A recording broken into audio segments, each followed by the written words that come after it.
Hello, little ones. Would you like to hear a story? I've got one for you. From Rolling with Remix. Long ago, the land of Irion was a land of plenty, and many wanted to lay claim to its riches. When those who lived in Irion could no longer agree on who held what, civil war broke out across the entire realm, until the kobolds, in desperation to keep their kingdom afloat, summoned the dark and terrible Dragotha. The great dragon cared not for the alliances constantly made and broken across Irion, and razed many of its great cities to the ground, until a last desperate alliance finally slew the titanic worm. With no one in any shape to continue the fight, an armistice was reached, and the Great War ended.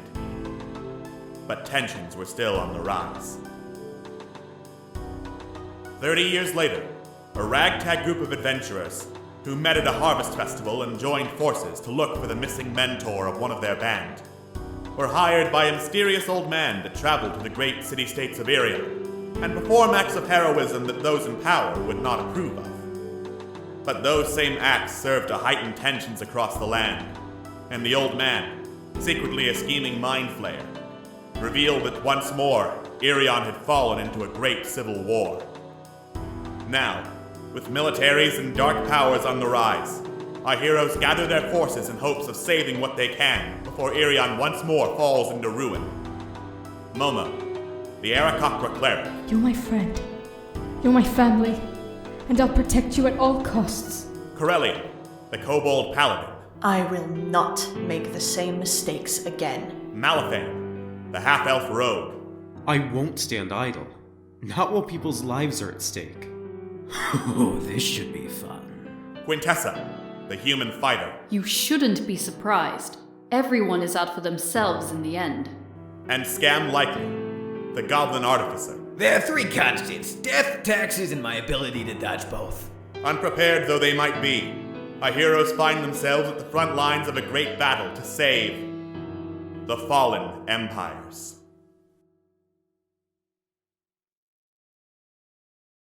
Last time on Rolling with Remix, Fallen Empires. Ravanala was prepared to utterly annihilate Scam Likely, but Momo, thinking quickly, cast Hold Person on her, managing to freeze her in place.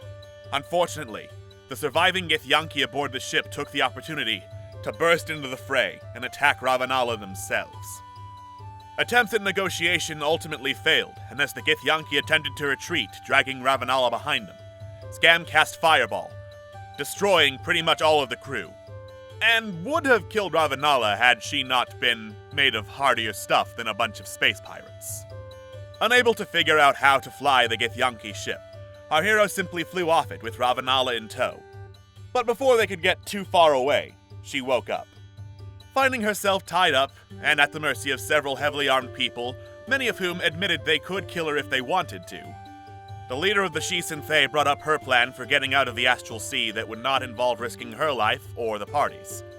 Apparently, the Knights of the Githyanki had the ability to shift between planes, but she had as of yet been unsuccessful to get one to drop her off in the material plane without the implication of just leaving her somewhere far, far away from Ashnalora. The party agreed that all of them together could probably intimidate or otherwise convince the Githyanki Knight to do their bidding. After much discussion, involving giving that particular Githyanki the exclusive rights to hunt down Rankol, he agreed, and the party found themselves teleported back to Batenran's Hall. Although they offered Ravanala some hospitality and a chance to rest, she had no desire to stick around with them any longer than she had to, and took her leave. As the party checked on fortifications to Batenran's Hall, Malifan and Quintessa did some research into the Feywild, seeing if they could find any information on the mysterious Fey Lady. And indeed, after much poring through books, they found stories of the Autumn Court, headed by the Skeleton King, and the various Harvest Maidens who served under him, including one name that, according to their research, would have matched up with the Fey woman, Lady Fomar. At dinner, Corellian awkwardly apologized for their treatment of Scam and Quintessa, considering the circumstances that brought them into the party in the first place, while Quintessa mentioned that she was considering not going with the party any longer and just remaining in the library for the rest of their adventures. She wanted to talk to Scam in private about it, however. And after an opening to the conversation that sounded very much like something else, Quintessa confessed to Scam Likely more details of her past with Raildrim. Namely, that in one of their criminal jobs, she shot an arrow at a young teen, intended as a warning shot, but it wounded him instead, giving Raildrim enough time to kill him. Consumed by grief over her part in this murder, she abandoned Raildrim and put everything of her past down into her book, but desperately wanted someone to tell her that it wasn't okay, which was something she admitted that Malifane couldn't do, along with admitting that they had never really gone on any dates. Unfortunately, the both of them heard Malifane's footsteps stomping away.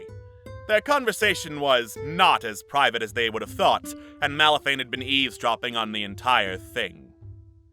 How exactly will the fallout of all that play out? What will happen to the hero's new Githyanki ally?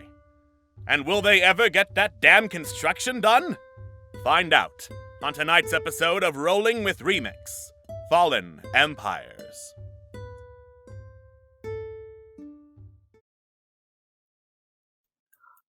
Hello, and welcome to Fallen Empires, the show where everything's made up and the points absolutely matter. We're in the middle of a competition, people. On to it. I am your Dungeon Master, Alex, and with me, as always, is my lovely cast and crew of players. We have Atlas. Hey, gamers. We have Scott. I was not prepared for this. We have Jojo. 39.5-foot pole. We have Queen. Keep your soup away from me, peasants. And we have Xander. And we have Xander. Fuck! Shit, okay. No, Xander, it's okay. You don't have to be the Dungeon Master this one. I'm the one running the stream. What? I know, what? right? I have notes. My notes. I have my notes somewhere. It's okay. I have my notes too. I have notes Alex. too. It's gonna be I have fine. my notes. My dice are over here. I got dice. The notes. I'm late to the show. What's happening? It's okay. Roll initiative. So, for those of you who are not aware, we are in the second week of Camp Streamix. Basically, this is a competition between the various streams we have here on Internet Remix. Mondays is my team, Team Fallen. If you give us bits or other donations, that gets us points to be the objectively best team, as judged sheerly by point value and nothing else. We already have... Doesn't matter when you have points. Exactly. We already have some bits, so thank you very much, Anathema. We will draw that card later, but for right now, I don't think that currently fits what's about to happen, because, Malifane just overheard Quintessa say some pretty not great things about their relationship, and is stomping off with Quintessa in hot pursuit. Ah, man. Bad day for me to not shave. I mean, I like this out, but Scott's muted, so I don't know if I can. Oh, that's unfortunate. Oh, for God's sake! It would just be a very slow run. That's the card effect. Everything just goes into slow motion. Malifane, wait. No! He's moving downstairs. We'll have to stall for time now. Okay, that is most unfortunate. But shit happens. So, chat, if you want the aftermath of this scene to go badly, donate bits. Mm-hmm. We'll draw all kinds of cards for the aftermath of this scene, oh boy. Here we go, guys. Because it is, in fact, Quintessa's turn to draw next. Ho ho ho ho. Why? Why is it my turn? Because Momo drew last time. Yeah. That's fair. Yeah. Oh no, it's happening. It was the uprising last time, and I did the amazing drawing of Ravanawa.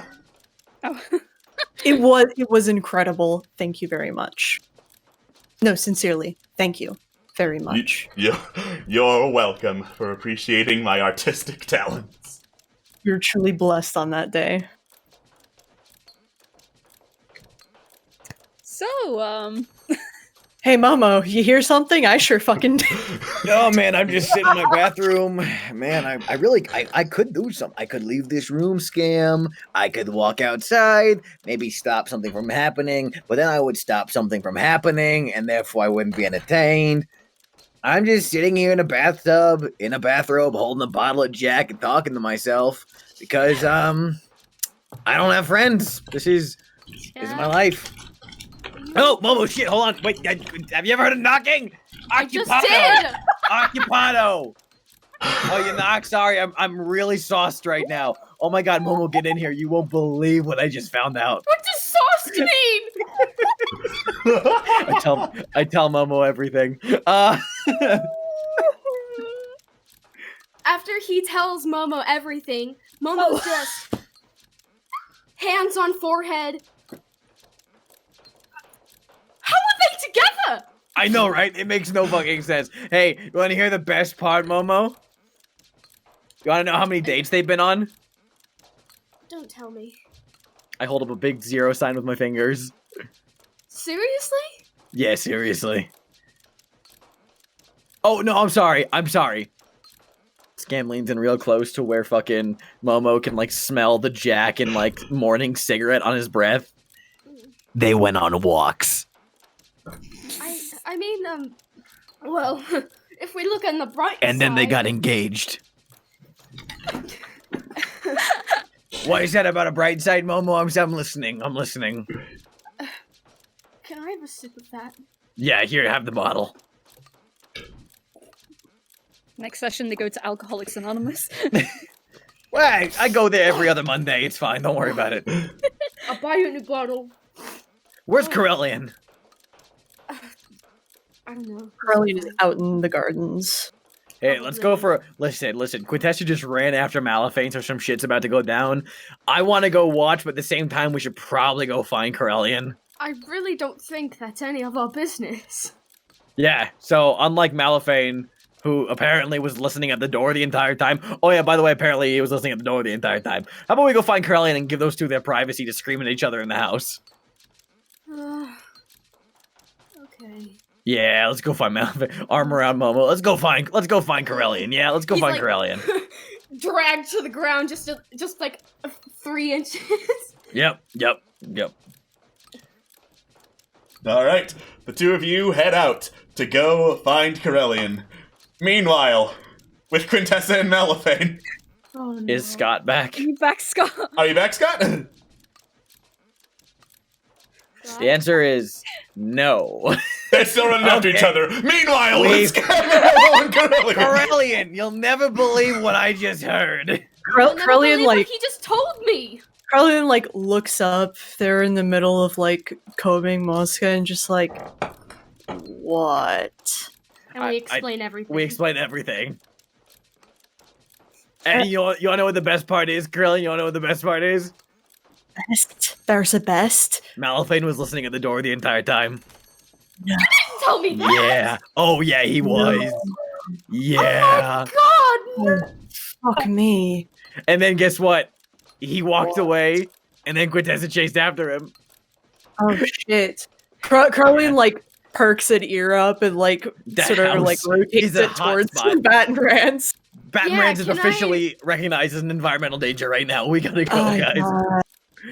Can I make a come on, what is it? Just to clarify, did Scam tell us about just the relationship shit or like the backstory stuff too? All of the relationship stuff. Okay, gotcha. Like, he has not relayed all of like the he says like, oh my god, she told me a lot of like personal like backstory details that like it kind of explain why she's been a genocidal maniac. It doesn't excuse it, but it explains it. But like that's not for me to tell. But their fucking personal relationship details. Oh my god, here's the goss. And Okay, gotcha. here's the tea. Here's the tea. Can I make a perception check to see if I hear them yet? Sure. All right. Meanwhile, As Momo listens in to that conversation. at the lair of friendship. Oh no.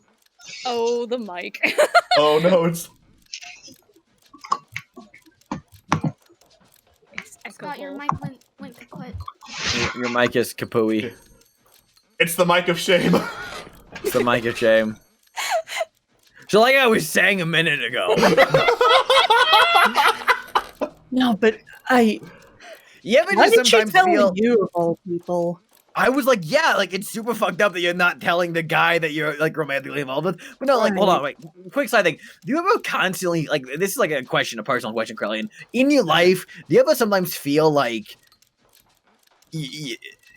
some greater force is supposed to cut away from your life and watching you? However, they can't, so they keep lingering on you longer, and there's the ultimate punchline just wears thinner and thinner until ultimately it's just a piece of paper. You ever feel like that sometimes? I mean- Why is my nose bleeding?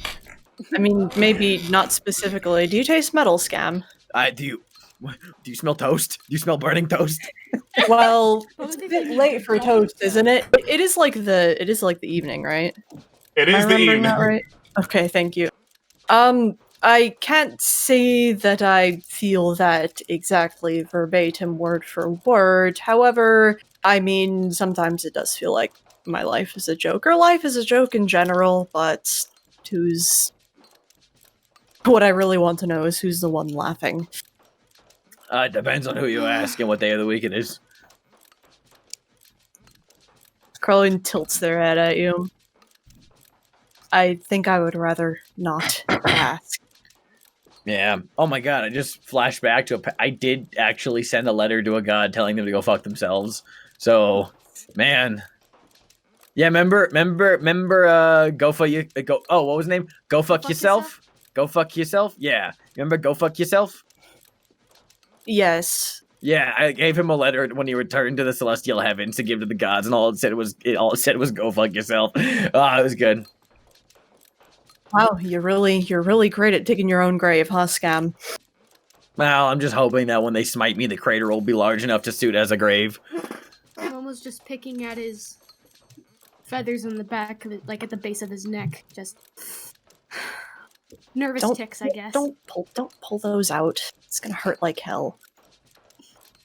I used to pick at my scales when I was younger. It sucks. Can't really help it. It just happens. Find something else to do with here. Pet Mosca. Baby. Scam just looks up at the sky and says, "We ready to cut away now?" Yeah. Meanwhile, Contessa. Okay, so what I like to imagine is that when she goes out, Malthane's already like rounded the corner, probably. So what she does is that she'll run in the direction which she heard him, turn the corner, and I'm assuming you're going to be like, what, halfway down or something? Give or take, yeah. Alright, so as soon as she sees you, do you hear her? He has a passive perception of what, 22? What do Yeah, you I would, like, stop and see her. He's just silent. She'll round the corner, she'll like start running towards you and then stop a few feet away from you. And then she's still a bit like uneven because she's been drinking, so she'll put her hand against the wall and just kind of like, as though she's about to fall, she'll just kind of like support herself against it. If you look at her, she looks, how's the best way to describe this? Kind of defeated. Really guilty. But she stays silent too. Do you really not remember anything? What do you mean? I mean, I guess I don't really know exactly what the concept of a date is exactly, but we've gone out before, haven't we? Well, I thought walks were enough. I didn't realize that didn't count. That's not... I mean, am I not doing enough? Is this... Should I have done more? Or... You couldn't have. It was me. It was me who was busy all the time. No, it's It's not. I just. I've been focusing so much on my own problems. I haven't even really been paying you too much attention. Maybe that's it. I just need to try harder. That's it. Yes. That's it.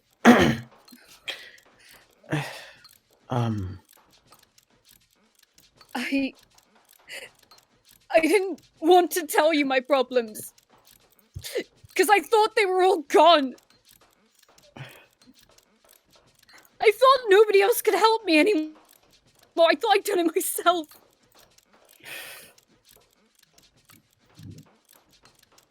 You're talking about Realdrim. Yeah.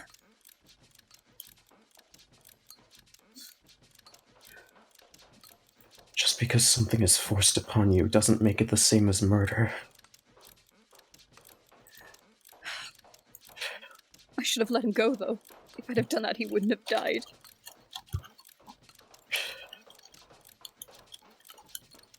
How can you even blame yourself for that? You were at his own mercy. How could you have controlled that?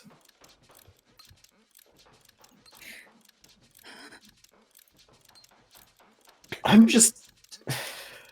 I don't know. I didn't know what else to do.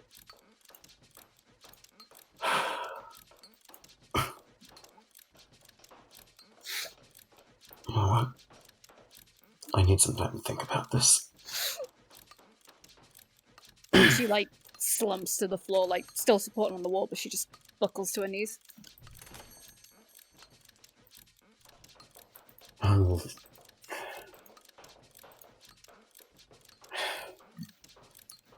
see you tomorrow, Quintessa. I've got some thinking to do. And he kind of just slowly walks away, but not before kind of just turning around and taking one last look at her. Just letting out a very heavy sigh. Jeez. She'll just, as you walk away, she'll kind of sit back against the wall and just break down.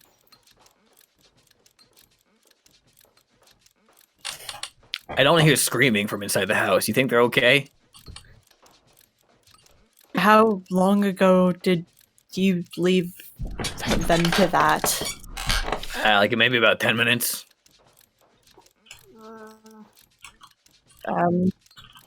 Momo, you want to fly up and peek through a window, make sure everything's okay? Oh, it's not my business, but Maybe we should just set fire to the house and cover it up. We're not setting fire to the house. I mean, if you want to get completely shanked in your sleep, then by a ghost, then fine, Hey, go right ahead. Don't threaten me with a good time. I'll go check on them. Yeah, good thinking. If you don't feel comfortable, I could go. No, it's fine. I'll be okay. Thank you. Right. I'll tell you guys what happens. And he's gonna go fly over and check on them. Cool. Quintessa, as if things couldn't get any worse after that conversation, Oh you feel a surge of chaotic energy. Oh no! Right. What a metaphor. At least it's out of combat. Yeah. Oh, what the fuck is this? What is that? Let us see. Oh, we've seen this before. That's The idiot! Let me double check. I don't remember what that does, though. It's not a good one. I can tell you that right now. Quintessa's intelligence is now a 5. So normally that is for spellcasters, where the next spell you cast will go horribly awry. Oh. I'll just have that affect everyone around you, so whenever someone else casts a spell, it's just gonna go wrong. She does have a cantrip. She does have a cantrip. She never casts it, though. She never casts prestidigitation. Where's the fun in that? All right, fair enough. So she's a ticking time bomb. Oh no. It's just gonna be there until she eventually one day uses it. Oh man, my soup's a little too cold. Let me make it warm with prestidigitation. Oh, well, now I have spiders. The brimming glass of spider. The brimming glass of spiders. Also the name of my ska band. Also the name of a ska band. So Malifane is on the move, and Quintessa's staying where she is. Since I don't think Quintessa's by any windows, Momo, you'd probably find Malifane first. Okay, I'm gonna. Malifane is heading back to his room. I look in the window and I see his face just like he's not completely on the window like spider hands on the moon. Just he's kind of like just hovering just beneath the glass where you can see his little hands and the top of his head just looking through the window. And he sees Malifane just. Oh no. And he's gonna climb into the window and shut it, and then he's gonna go see Malifane. I'm sorry, what? So you're trying to open Malifane's window, Momo. No, I'm opening the window that I was looking through. I assume it was in the hallway. Is there a window in the hall? There are a few. If I'm mistaken. No, there will be 3. Yeah, there are a few windows in the hallway that you can climb through. Okay, I climb through the window, and I go to Malifane's door. And go to the door. And has he already gone in, or is he, like, outside of his room about to go in? Given his speed, he's well, no, he's not running. What am I saying? Well, regardless, he's probably in there at this point. Why me? Okay. He's gonna just... Malifane? I told you I don't want to talk right now. It's Momo. Can I come in? Please? He hesitates for a moment, but after 5, maybe 6 seconds, he says, "Yeah, you can come in." He slowly opens the door, peeks in. You alright, buddy? Did something happen? I've been better, I guess. He closes the door behind him quietly and starts, like, walking over. Do you want to talk about it? I don't know, Momo. I guess I always thought I was giving Quintessa my undivided attention, but maybe something just isn't quite right between the two of us. What do you mean? What happened? And he, like, kind of sits on the opposite side of the bed so that he's not, like, breaching any personal space bubbles.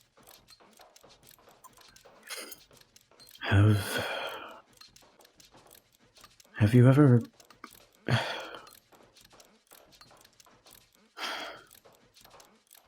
I'll be honest with you, Momo.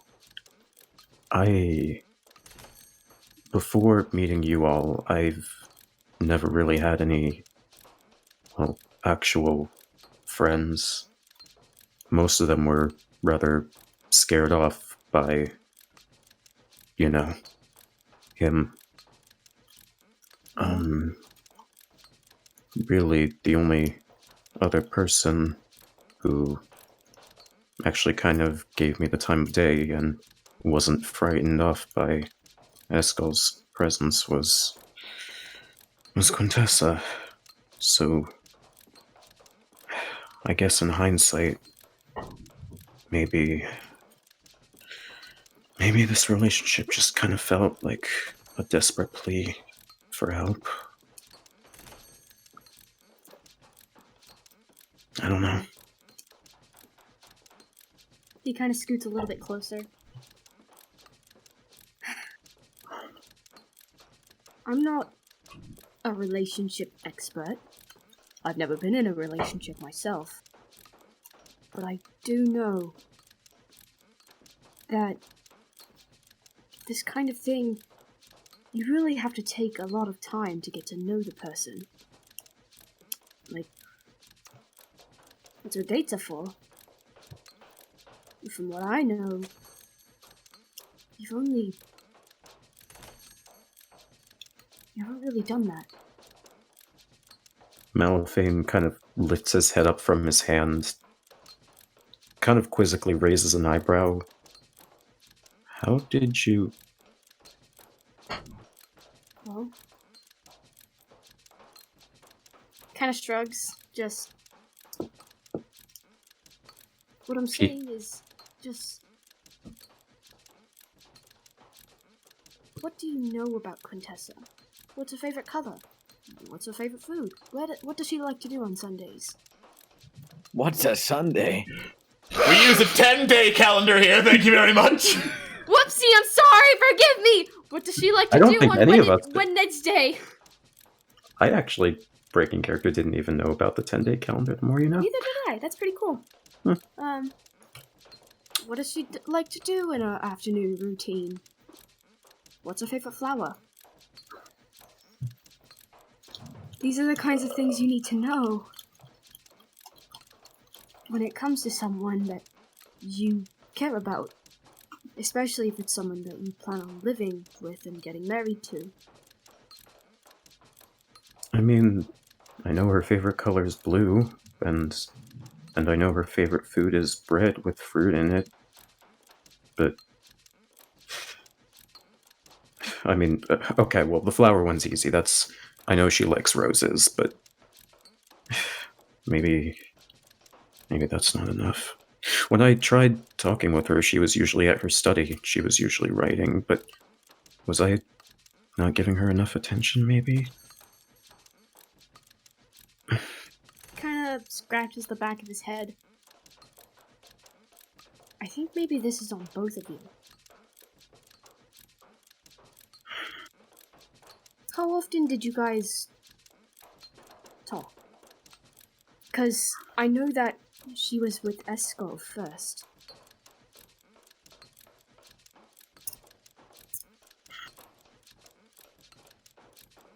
More often than not, I would visit her in the afternoon. We'd have our conversations there, but more often it was just keeping her company. I guess that's the first fault. I don't really know what it's like to have an actual date. I just kind of have an educated guess. He, furrows his brow. Malphane, I'm gonna be honest. And I'm gonna be blunt. He turns. From what she's told me, you're not the one who wanted to marry her first. She got to know Escol more than she got to know you. And even Escol didn't treat her that well.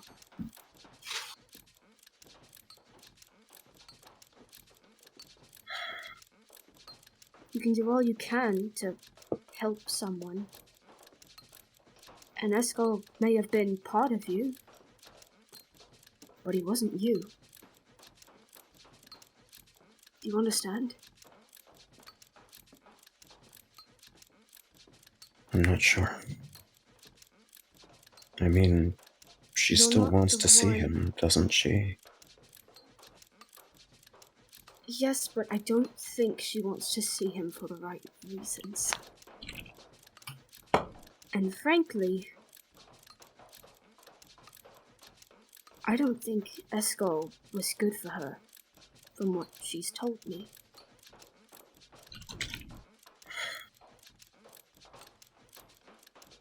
I don't think this is healthy for either of you.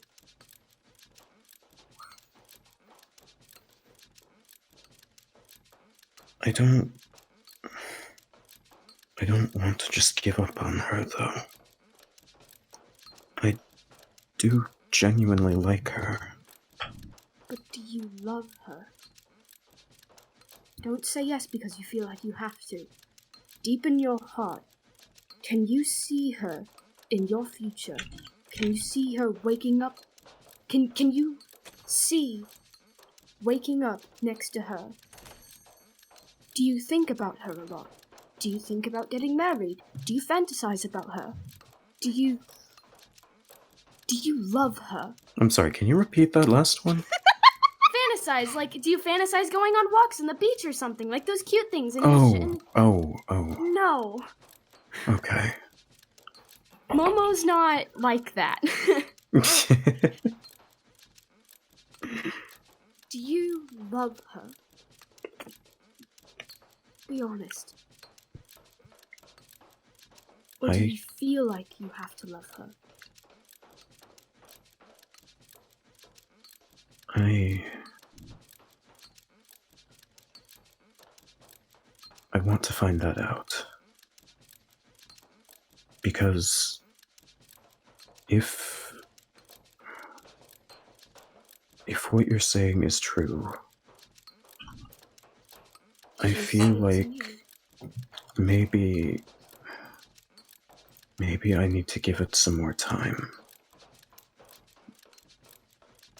I don't want to throw out the possibility. No one ever does. Love is weird. No matter what kind of love it is. And bad relationships can always be... Well...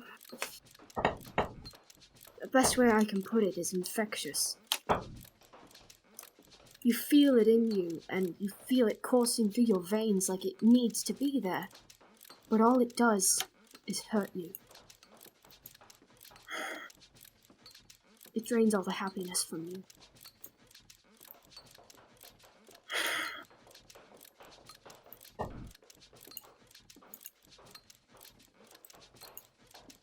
Momo kind of slowly, hesitantly puts a hand on Malaphine's shoulder. It's okay. Do you understand what I'm saying, though? Do you get where I'm coming from? I think I do. I'm just still unsure about... I'm still unsure about the answer myself. That's understandable. Toxic relationships can get ingrained into your mind. And it sucks. It's like a parasite. It doesn't want to leave. Sometimes you have to make the right decision to get it out. And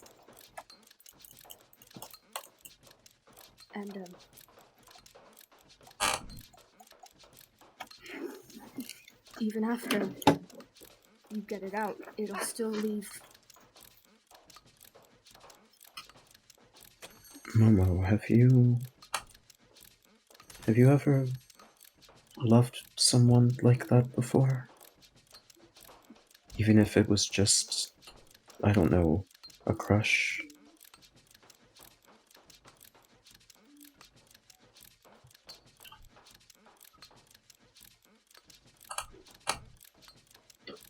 I'm sorry, that may have been prying too much. I shouldn't have asked.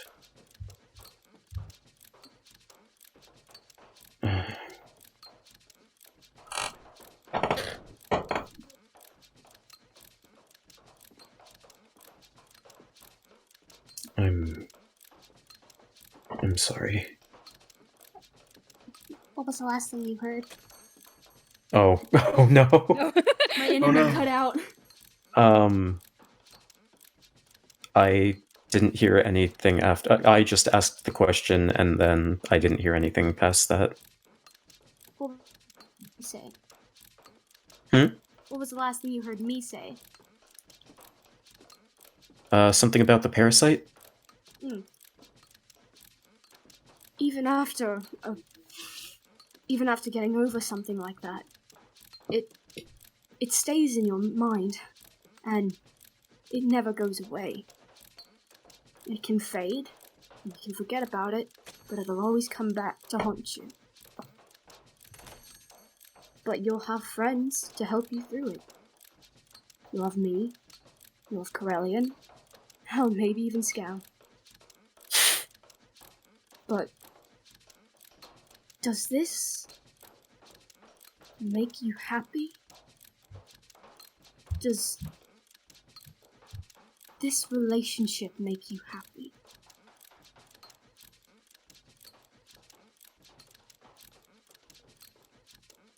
You have to be honest with yourself.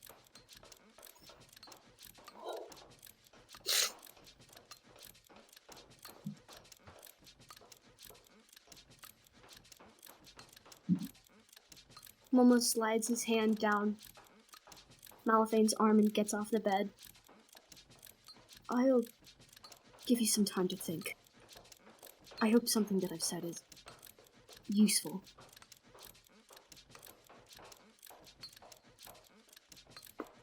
Momo. Yeah. Thank you. He gives a small smirk and nods and then softly leaves and closes the door. And now he's gonna go find Quintessa.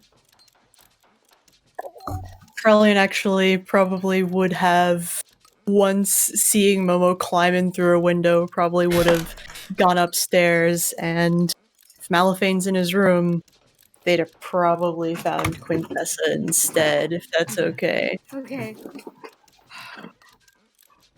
So, I need a sec. I'm distracted by dog. Momo, you get inspiration. Yay! Yeah! Also, for those in the audience, Xander has a good boy. Good fucking Good content. girl. Good girl. My apologies. content. Xander has a good girl. Good girl! Oh, she's beautiful! She was lonely upstairs, so I let her downstairs so she can join me and Good. hang out here because no one's upstairs. So she's just like lying on the floor being bored, and I'm like, okay, come on, you can come downstairs with me. Thank Very you. good. I needed this. I needed that. Well, no, wait. Yeah. I know chat can't see us, but see if I can get her to do it. Hold on. Hey, Maisie, hold on. Where are you going? Oh, There's something down there. beautiful man. Hold on, let's see if I can get her to do it. Hold on. This chat can't see us. Shake. Tangle up my fucking mouse skirt. Never mind. She will shake your hand, by the way. Like, if you tell her to shake, she'll just pop like that and like. Oh, nice. And also, she likes to have her hands held or paws held. Like, she'll walk up to you and she'll like paw at you. She'll either sometimes try to like pet you, like you pet her, but like if I've just been sitting in the hallway before and she'll walk up behind me and I'll hear her go. Like I'll make a little noise and paw me. I'll turn around like what? And she keeps holding up her paw and she wants you to hold her hand and she'll just sit there as you hold her paw and just like look pretty happy. So she likes having her hands held. What a good girl. Good content, thank you. You're welcome. Oh, Oh, God, I God. needed that I sweet needed that doggo. Yeah. Okay, so Corellian, if you were to go find her, you would find her leaning against like the wall in the hallway. She's not crying as in like kind of crying, but it's kind of like, you know, knees pulled up, head down, kind of like shaking a little bit, kind of crying. Corellian would sort of slowly approach and not realize she was crying until like they like actually sort of like squatted down and like took a look. And they're not going to touch Quintessa. They're going to do like a little tap on the floor next to her. Quintessa? She looks up, just tears streaming down. Corellian takes one look at your face and just sort of nods a little. Do you want to go? Let's go. Let's go somewhere other than here. Do you think that would be all right? Do you think that would help? Probably. Yeah. Good. Great. And Corellian will stand up, offer her a claw to help her up. She gets up, like readjusts her glasses as well. Let's go out into the forest or something, Pet Mosca. And as we walk through the manor and down the hall, Crowley sort of keeps a little silent until we actually leave the manor itself. Mm-hmm. Okay. She's like trying to like compose herself, but her eyes are really, still blotchy and everything. I'm aware it's not my place. I'm very well aware of that, and you, of course, can stop me at any time. However, I heard that you were maybe having a rough time of it, and just wanted to check in.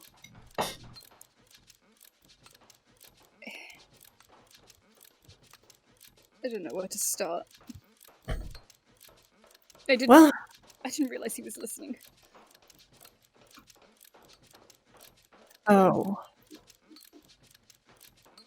Alright, I'm going to be level with you. Scam mentioned that you two talked about some heavy shit. I'm just going to be outward with you right now. I mean, yes. How much did he tell you? Mostly, just basically about the stuff with you and Malifane, which is what I presume who you were talking about with the whole he listened in the whole time thing. Yes. Right. Crowley is gonna, like, steer them, like, off away from other people and out towards, like, I don't know, the fucking woods or something. Just, let's get somewhere There is else. the second guard tower. It has been placed by the woods because apparently there's been a rash of people just sneaking in and out from the woods. So people are logging your movement, but since you live in the hall, no one's going to stop you. Awesome. So, you went and spilled your guts, and have you spoken to him since? He said he needs time. Right. I wasn't ready for him to hear that. And yet, he did. You did mention that you wanted to talk to Scam privately. I'm just going to let that hang. Do with that what you will, but it perhaps might be an important thing to think about. Okay. Listen, I'm not trying to talk out of my ass here or anything, but Krillin sort of like pauses and like sort of shifts from foot to foot on the ground and just sort of, I mean, I was married once. If I don't want to come out here and give you advice. I know that we haven't spoken much. I know that we don't talk much, but if there's ever anything I could help with, if there's ever anything that you want a sounding board on, Krillin shrugs. Call me about as neutral of a party as you're going to get. Well, the thing is that everything that we did, all the time that we spent together, maybe it's not enough for anyone else, but it was enough for us. That was those times we sat together, we talked, we knew each other, like both me and Eskel, we would talk, and it was like, I didn't think we needed dates. I thought that was enough. And maybe I did hide things from him, but I knew about him. He knew enough about me. Well, if it was enough for you, then it was enough for you. Every relationship is different. Some folk don't have the luxury of going on dates. That's understandable. However, when it comes down to it, why didn't you tell him everything?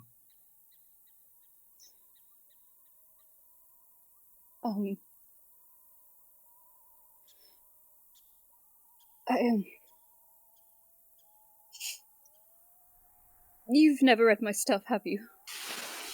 Can't say that I have. I spent the last year basically overseas, and fiction doesn't really make its way over to Myrdeal too much. My first ever book. I wrote it. It took me so many months to write with just scraps of paper I found whilst on the streets. And when I was working in that library. And I sent it off thinking nothing would happen. And it got published and I managed to buy my house with it. It was called Appleshot. It was about a girl who just... Both of her parents were gone. She wanted to see the world. And she met a man who she thought was the most amazing person. She thought she would go on so many adventures with him and all of his friends, and but then they started killing people, and every time she thought that was wrong, she'd always be drawn back and she'd always be told, no, this is the right thing to do, and then she killed the wrong person, and then she left, and she went to find her own adventure. And that was just a book. It was my story to tell. And it was your story, wasn't it? Yes. I tried to tell Mal. I said that if he really wanted to know, the answers within that book, but I just couldn't bring myself to say it to him. Carlian like chokes back a bit of a snicker. Quintessa, I think we both know that sometimes for certain people things need to be spelled out a bit. Oh, okay, yeah. I don't mean to change the mood completely. Carlian sort of like awkwardly fishes for a javelin and like throws it off for Mosca to start a game of fetch just so they have something to do with their hands. So, yeah, sorry. It's like I said, all this time, I've never told anyone else, and I wanted someone to be angry, to just maybe shout, get their anger out, tell me I was wrong, and I'm distracted by mic noises. Hang on. No, you're fine. Sometimes weird noises yeah, out the of woods like that. It's the ghosts of the forest. Ah, yes. Of course. That's why I don't like sleeping outside, you know. But no, basically, in part, I just wanted someone to get mad at me and scream at me and tell me I was wrong, and, you know, it would be a way for me, maybe I could justify and scream back and it could get my anger out. Everything could come out. But it could... Disappointment just stings more than that. Colleen slowly nods. Do you really think that would be helpful? I don't know. I just starts crying again. All this time I just wanted Eskel to come back, and then I would have said I was ready to tell him, because I know if Eskel found out what I'd done, he would be furious. But I didn't realize that... I didn't think I was making Malafine feel that he was any less worthless, because he wasn't. I love them both equally, and no one understands that, because I just can't explain myself! Ironic, isn't it? An author who can't explain herself! Far more likely than you might think. I'm sure it's easier writing a story if it's, quote, someone else, When it's all in your head, when it's all tangled up there inside your own skull, it becomes messy and complicated, and nobody else lives there like you do. Yeah. I mean, if you really want someone to yell at you, I would be happy to oblige if you think that would make you feel better. Takes a deep breath. Just looks at you and she just goes, fine. I'm responsible for the death of a child. Carlian sort of looks Quintessa up and down, trying to discern, is she really sure? Does it look like she's actually sure? Does it look like she's actually sure, please? She looks kind of determined, but at the same time, she's still kind of like eyes filled up. All right. Crowley sort of like looks over their shoulder back to the hall. I figure we're fairly enough alone for this. All right then. Oh boy. I'll let you have it. You ready? Yes. Quintessa, you by far are the worst fucking person I've ever had the displeasure of laying my eyes on. A child, Quintessa? A child? An innocent being. And you went ahead and ended their life just like that. Snuffed it out right there. What the fuck do you have to say for yourself? I'm sorry. You're sorry? You're sorry! Oh, that's rich. You're fucking sorry. And what does sorry do, Quintessa? Does it bring back a life? No. No. So why did you do it, Quintessa? Why the fuck did you do it? I was scared. You were scared. Oh, you were scared. Come now, Quintessa, what a weak fucking excuse.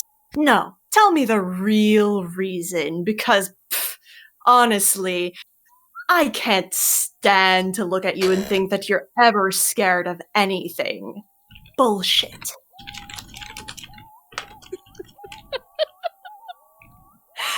Really? Is that genuine? No.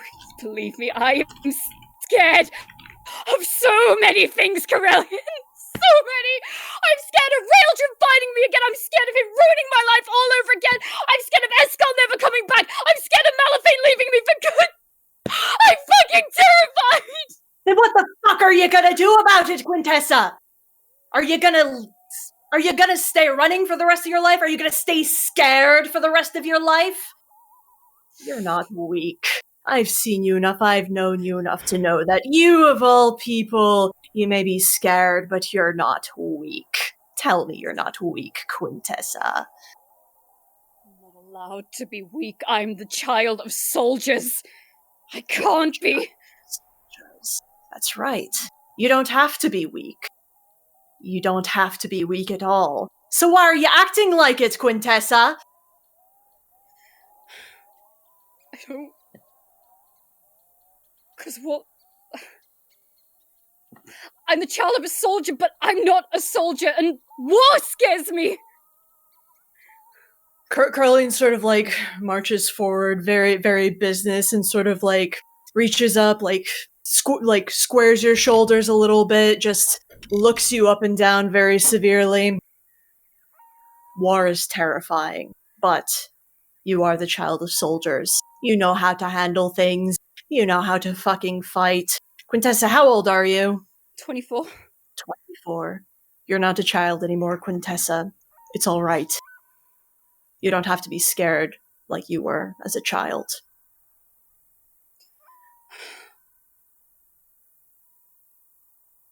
Are you scared? Carly like breaks character completely. Oh, I'm fucking terrified. Are you kidding me? No, I'm always scared. I'm always fucking scared, but there's being scared. Being scared is the smart thing. Don't get me wrong, but sometimes things have to be done, if you're scared or not.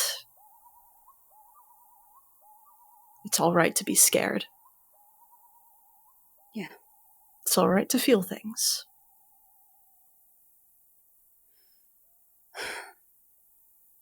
I'm sorry. Carlin, like, sort of, like, looks a little taken aback and sort of, like, looks side to side. You're apologizing to me? Yes, Gods above, why? I'm sorry I wasn't honest with you. Carlin sort of shrugs.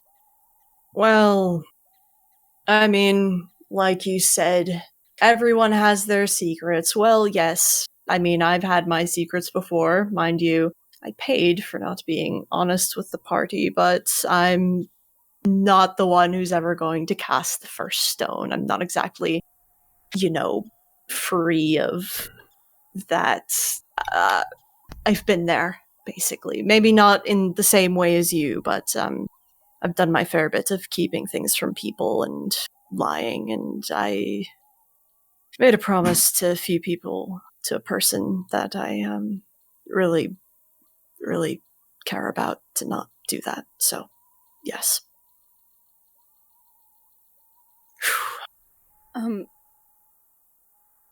About your wife. Yes. I'll help you. However you need. Crowley looks a little taken aback. I couldn't ask that of anyone. It's, No. Oh, think of it as a thank you for this, because ironically this did make me feel a lot better. Odds. I don't know when I'll be able to make it happen, but, no, thank you. I, really appreciate it. I made a promise a long time ago to right what was wronged, and, soon, hopefully it'll happen. At this point, I don't even care if she never wants to see me again. Doesn't matter to me. It's worth a shot. Yeah. Contessa, I don't want to overstep, but sometimes it's important to talk to people, even if you are terrified, even if you're not sure how they may react, even if they'll react in the wrong way. Think of it this way. Crowley sort of looks up at the branches of the forest and up past them, up at the sky. When you're with someone, it's not you versus them or them versus you. It's the two of you versus the world and your problems and everything else. You've got yourself a team, It's a lot easier often to deal with things that way. It's always you two, whoever those two may be, versus the bigger issue. It's a little less overwhelming like that. You're a good person. Gods above. I am honored that you would think so highly of me. I don't say it often. People normally annoy me. Well, in that case, I'll be sure to both take it to heart and not take it too much to heart. Is what I'm trying to say. And what I said back in Baton Rant's earlier dinner, I really do apologize for being cold. Circumstances of us traveling together, and I mean, we had. Crowley sort of pauses and sort of stares off into the middle distance a bit. I lost someone we lost someone very important, and just haven't really been able to come to terms with any of that, I guess. And right, basically, yes, sorry about that. Hopefully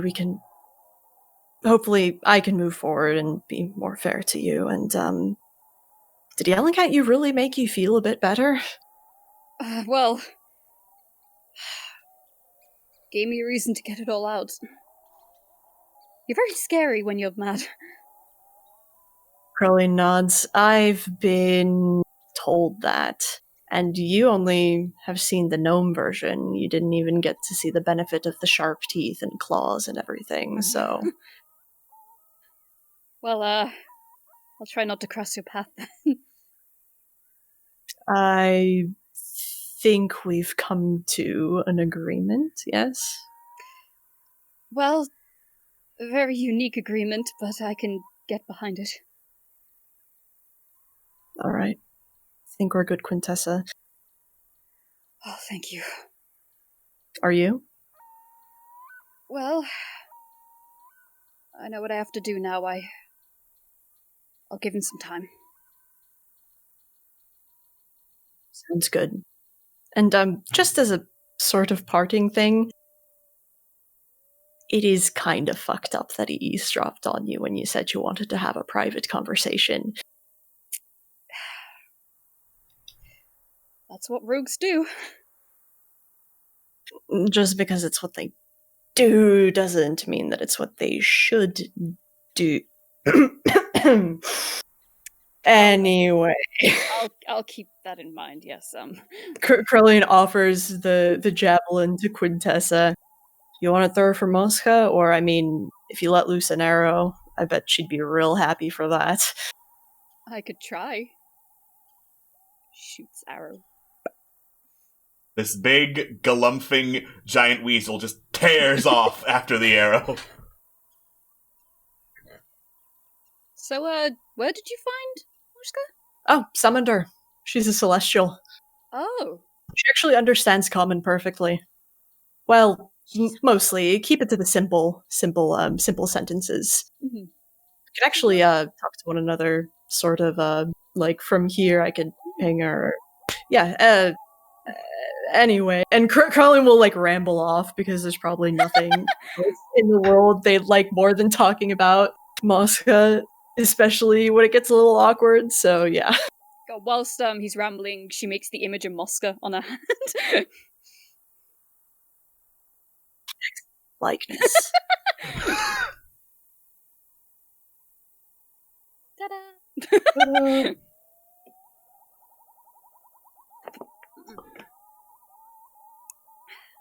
So the both of you already have inspiration, so you lose! You get nothing! No, no! Jinx! Damn. Next time I'll hold back. Nice. Yeah, not gonna lie. Oh, great. Quinn has a point. Corellian's fucking terrifying when he's mad. Oh, yeah. Mm-hmm. Can I just say, out of character for a moment, I've had this plan in the back of my mind to try and get the rest of the party to get along with one another. This was not the path I had in mind to make that happen, but it works. Yeah, it's kind of Yeah. It works. So I guess they go back eventually. Yeah. Cool. Alright. You go back, and by this point, it's pretty late in the evening. She just go to her room then. Alright. I'm gonna meet up with, I'm gonna find Corellian, see where he's at. Yeah, you probably find Corellian as he's walking into Banrance and climbing the stairs. Oh, Momo. Oh, hey. So, I assume you, found Quintessa? Yeah, we spoke. How'd it go? We dealt with it. Well, I found Malifane and... Oh. You sound a little less confident than I did when I said dealt with it. I've never been in a relationship before. I don't know if what I said even was at all what was going on. I don't know. I hope I helped at least a little. Well, relationships aren't exactly limited to just the romantic kind, you know. Yeah, I know. Platonic relationships, familial relationships, I dare say you've had a number of relationships, even if none of them were romantic at all. Of course, everyone has. There you go. So, I made that a point in what we spoke about. So... But, it happened, and I hope it went well. You've got a good head on your shoulders. You always have good intentions, and I'm sure people can see that. Thanks, it means a lot. Bit of a stupid question, but no, never mind. I just No, what is it? would it be dumb to write a letter to someone even if they're not around to read it? There's nothing wrong with that. It's actually a very good coping mechanism when it comes to losing someone you love. I suppose so. Sometimes it stays between you and me. Sometimes I still talk to Arias as if he was helping me out with a problem. Ask him what he would do. It helps. Probably nods. But I'm sure writing is a very good coping mechanism. Yeah, and just sometimes it feels like there are so many things that I never got the chance to say, I guess. That's okay. Well, it's getting late. Yeah. I was gonna pop over to the tavern if you want to join me after dinner. Well, You I had mean, dinner. I knew dinner. that! I knew that! No. Do you want to pop over to the tavern, Corellian? You think Scam has any more of that rot gut? Only one way to find out. Let's go see if he's still awake, huh? Let's. All right. If he's awake, party at Scam's place. If not, If not, If not, party anyway. it's time for bed. Oh, Scam is awake. He's just not coherent. He is very much in his bathroom still, in the bathtub. There's no water in there. It's just him lying in the bathtub in his bathrobe, holding a bottle of Rod Gut, just going, "Hey, Sally Brown was a nice young lady. Way, we rolling go." Oh, Como Morellian, what's up? give me that shit. You've had too much quality control. Corellian grabs it, takes it, passes it to Momo. Let's get lighthearted. I think I can't fully believe- broke JoJo by saying Como and Morellian. JoJo's webcam just died. Oh my god, I Oh made my God. JoJo laugh so hard their internet cut out. Oh, there we go. JoJo's back. In and out of character, violent laughter. Como and Morellian. I'm drawing it. Good. Excellent. Oh, I forgot I had these. All right, so are you just going to spend the night getting drunk and presumably staying in Scam's room? Yes. Do we all end up spooning in my bed? No.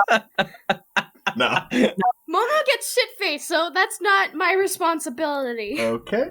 Who ends up Like- spooning Jabidi? Who Most ends could up take spoon- like the entire room, and I presume Biddy and Corellian are just like sleeping on Mosca. Yeah. Babies. Fuck, that means Momo spoons. You don't have to spoon anyone if you, You don't have want to spoon, Momo. It's fine. It's Spooning's fine. not it's- mandatory. No, You can sleep in the It's bathtub. fine. It's whatever. It doesn't matter. It's fine. It's in the bathtub, dude. just face down in the bathtub.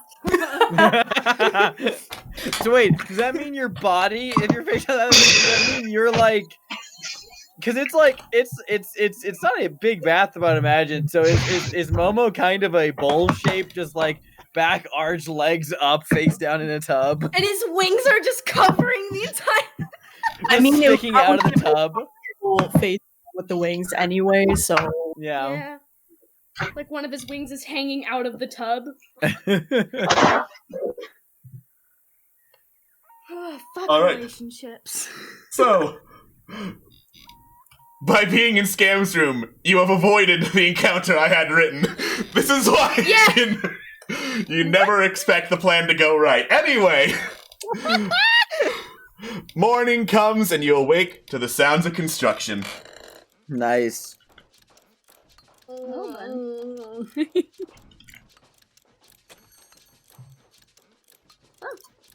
Well, let's go get some food. It is food time. Yeah, he gets up and gives you food. Right? And that's that one. So, it is mushrooms for breakfast today. Sorry, I love mushrooms. I can tell! Mushrooms are good shit. Yeah. Mushrooms are delicious.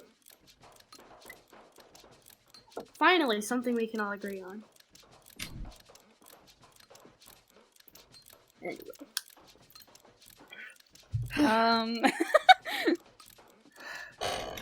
Hey, good morning, everybody. I have a hangover, and somehow I'm still kind of drunk. I don't understand how this is happening coteminously, but it is a facet of my existence. That's just your regular mood. Indeed it was, yes. Good point, Quintessa. Look at you with all the points. Like slogs down the stairs. My mouth is really dry. Scam, did you not want to be drunk anymore? Give it like another good 5-10 minutes. I'm enjoying the discordant nature of my existence. There's another way for you to exist. Yeah, sometimes. Man, I drank 7 Coronas last night. Gosh, my nose is bleeding again. What the hell? You know, Coronas, what other beers drink when they're dehydrated. Curly, do you have anything for nausea? Not really. I mean, you should always let it out instead of holding it in. You'll feel better. Here, maybe go outside. Thanks. Here, throw open your soup bowl. Or don't throw up at all. Give me your hand. Carlene is going to lay on hands on Momo. 5 points. Get rid of the rest of the fucking poison / alcohol. Lay on hands is not a spell, so the idiot does not trigger. Oh. So anyway, I feel I forgot to long rest the scale. Let me mark it down real quick. Yeah, all right. So I'm gonna go to let's yeah. Can you end this effect on me, Corellia, please? My mouth tastes like pine nut cones. Pine nut cones. Yes. Pine nut cones. Yes, pine nut cones. I see. Wait, what am I? What's? Why are you laughing? I'm saying the word. I'm saying pine nut cones. Pine cones. Pine nut cones. We're saying the same thing. It's pine cones. Pine nut cones. Yeah. Oh my god. Maybe a bit of a difference in dialect I there. From the pine trees. Yeah. Carlene rolls their eyes, puts a claw on Scam's shoulder, and also gives him 5 points of lay on hands. Thanks. I really appreciate that. Man, my mouth tastes funny, so let me just, I press a digitation on my mouth, and yes, I'm intentionally summoning the fool, the idiot card. Yeah, the idiot card. Alright, so, I can't press a digitation. You taste soap. You taste soap deep in your soul. There's not the flavor I wanted at all. There's not the flavor. Looks at their claw, looks at Scam. Their claw. Scam grabs the thing of water or whatever is on the table for drink and just. The water tastes like soap.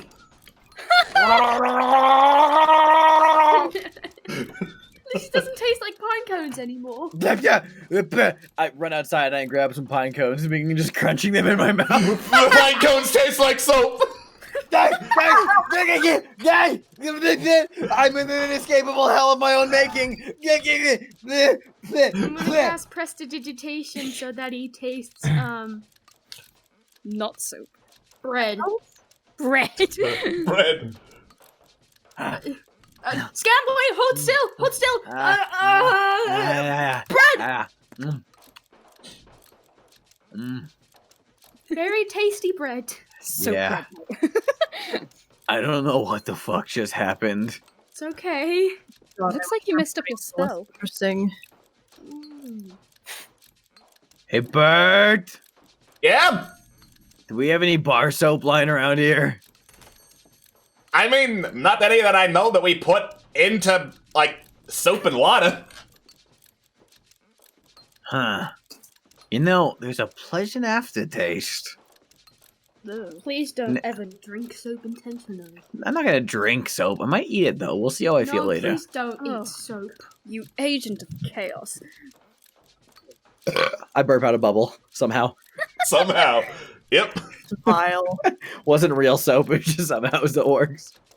Okay. Is Melfane down? I think his mic balked.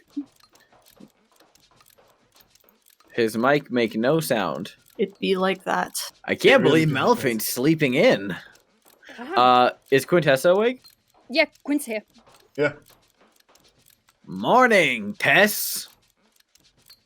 Hello. I just saw everything that just happened, by the way. I'm glad. Actually, which do you prefer, Quinn or Tess or Tessa? I'm not really fussy. What about Quinny? Don't call me Quinny. What about Sussa? Sussa. Tessie T. That's Quinny T. You're just saying porn names now. How'd you find my The collection? Q-ster. The Q-ster! Yeah! Momo, that's it! The Q-ster! Up top, Momo! Oh god, whatever, why not? I'm included.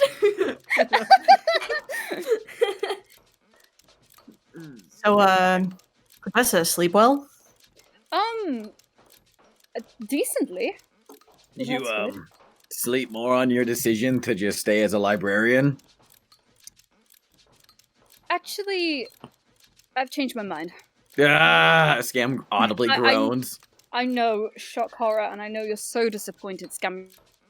I completely apologize for getting your hopes up, but there's more I have to do. Alright, listen, by the laws of equivalent exchange, I need to burn your library down. It's just the only fair You're way not to do burning this. the library down. It's a waste of so much money, Scam. You wouldn't want to waste money now, would you? It is not my money that I am wasting, and therefore irrelevant. Look, technically it's not exactly my library, it's Lord Stormkirk's, so you can take it up with him. You're not she's burning the fucking library. I don't... We'll see how I feel. Not. You can burn Burning. one piece of paper from the library. One I have- book. No, paper. One half book. Oh wait, no. Okay, Nobody's I got it. burning anything. God's thumb. I got it. Let me burn the guest sign-in sheet. Yes. When has there been a guest sign-in sheet? Oh, she's been real intense about it the last as of recently. So I'm gonna set it on fire. Yeah, Like, it's how we people it's burning books or some shit? right. It's how we found out Mr. Fox got into the library recently. Yes. Jazz music stop. I mean, I guess I'm not too surprised. I mean, we Wait a did minute. give Mr. Fox access to the library, so it's not the weirdest thing. Yeah, but It's now not like he took anything important, right? Right. right. He I don't didn't like the way take you said any. that. He didn't take anything I just wanted important. To track, I wanted to track his movement just to be sure. Yeah, Nice. that. Nothing important was taken by Mr. Fox from the library. Scamuel, Yeah, what's up? need to have You're a very chat. bad at- We'll chat about what? Yeah, about what Momo said, how bad you fucking are at lying. Who said I was lying? He didn't take anything, right, Quintessa? He didn't take a single goddamn thing out of the Scam. library. Well, not that we're aware of, no. Well, Yeah. I mean, everything looks to be in order then. Yes. Yeah, everything is completely In order. Why are you like this? Why are you like that? What are we talking give about? I'm having a me- perfectly normal conversation. You give me ulcers. Momo, let's get one thing very straight. It is a medical myth that ulcers are caused by stress. It is a bacterial issue, and it's therefore an invalid excuse for you to say that. You're really telling the cleric about medical issues. Okay. The cleric raises corpses. I have concerns. Uh-huh. Didn't know you were a medical professional, Scamuel. Crowley says, Listen, I didn't lose my doctorate for nothing, okay? You have a doctorate. Oh shit! You never had a doctorate. I had a piece of paper saying I had a doctorate. Oh, you burned that one too. Actually, yes, but that was accidental. Right off. No, hey, believe it or not, Scamuel Thelonious Likely is a university graduate. Really? I'm gonna err on the not. Yeah, no, it's true. It's where I met Paulette. Oh. Oh, that explains it. Childhood sweethearts. No, not childhood. It was more like an intensely passionate college hookup. So that you turned had a into something- one night stand. All right, I get And it. then it became a really toxic relationship. Yeah, you know how it goes. No, I don't. But sure. Can't relate, but you know, Yeah, whatever. Right. Definitely not the most chaotic thing to have happened in my life.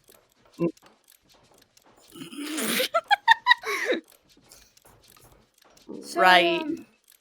What was taken from the library, Scam? God damn it! I thought I changed the fucking subject. He begins to sip frantically from his drink. Momo, Scam's just messing with you. Nothing was. I keep logs. I would know something was taken from the library. Yeah, Quintessa would know if anything was taken from the library. Wow, Scam, you really are not helping Quintessa. He is at all. sweating buckets right now. Hey guys, I'm heading to take something from the library. Okay. Scam is fully sweating through all of the layers of his clothing and is wiping his hair and brow with a napkin. He looks like he just crawled out of a pool. I know you're not comfortable with your players casting or using rolling deception on each other or rolling trust stuff. Well, on he's each making other, it but- obvious. I am making it the most obvious it could be. He's making it Me obvious. casting. Okay, how would you feel about me casting Zone of Truth? Oh. I will not stop you. Okay, Momo's gonna look at Corellian, What's the saving throw look again? at them, Wisdom. and Oh. he's gonna roll. He's gonna cast Zone of Truth. You will get the +4 from Corellian because as far as they know, you're an ally. Am I What's within 10 your, feet of you? Yes, we're at Presumably, a table. You're at a since I dinner also table. play on hand with you. I Yeah. I wonder if I just thought it was a bigger table. What's the DC? Okay. So that I got a +4 to that. Yeah. So that okay, cool. So that went from being a -2 to a +2. Oh boy. Hold on, let me see this. It's 12. And your DC is what? 16. Great. I super fail it. And fun fact, Oh, if I had no! succeeded, I would have spent inspiration to try and roll lower. Okay. Oh wait, shit. So that's everyone within a radius. I guess everyone Yeah. else is in the radius too. Everyone huh? else gotta do it. Let me roll a wisdom save. You know what, fuck it, I'm coming back just so I can do this. Oh no! Is this the a charm culprit spell? never- Remind me, is the this a culprit- charm spell or...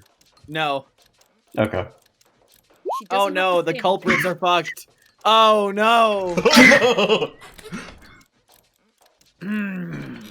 Looks over at Momo. Hey Bert, can I get a towel over here real quick? Thanks. I'm not. I don't particularly care for having Bert roll stats. He is a non-combatant, so I'm just gonna say Yeah. he fails on a truth. It's like, yeah, you're probably fucked. So here, he tosses you a towel, What? backs away. Wait. What? Oh wait, yeah, that says charisma save. Yeah. It says charisma save? Oh, shit. Yep. And Oh, Well, lol. I still think I failed. Yeah, that would have been instead of a That would have been a 10 for me. 21 for me then. Okay, so let's just keep the rolls and put the charisma modifier for saves in instead. hold on. I rolled a Hold on. Then I would have actually succeeded. So I'm going to spend inspiration to fail. Yeah. I mean, you can Willingly choose to fail. Yes, willingly that's choose to in fail. character. That is in character choosing to fail. So I'm seeing if I can do this. He's too good at lying. Can I give myself disadvantage? Sure. Because Cool. you're lying so badly. Yeah, do it. I really want to fail this, but like Scam has no reason to do that in character, so I'm just trying to stack the deck against him right now. Great. Charisma save disadvantage. Yeah, there we go. Oh my god. Worth the inspiration point I just spent to fail. Oh, buddy. I just said a toggle happen. to Corellian about being honest. Many things have happened, Momo. The history of the world is lengthy. Like, did you know that at one point in the history of Myrdeal, like, it just begins to go off on a small kinda, historical tangent, like... slowly gets out of his chair and like menacingly walks toward you. Did Mr. Fox take something? The lifespan of fiends is quite lengthy, so I'm sure that at some point in his existence he may have taken one or many things. Scam. What did Mr. Fox take?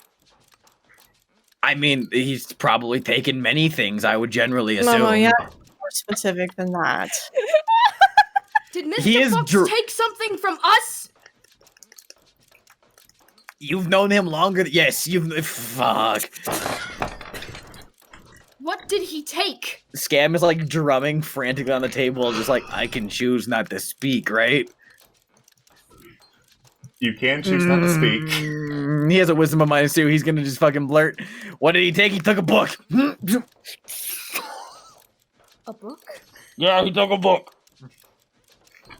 Momo's face kind of drops a little. What book did he take? He take from Batenrent's library?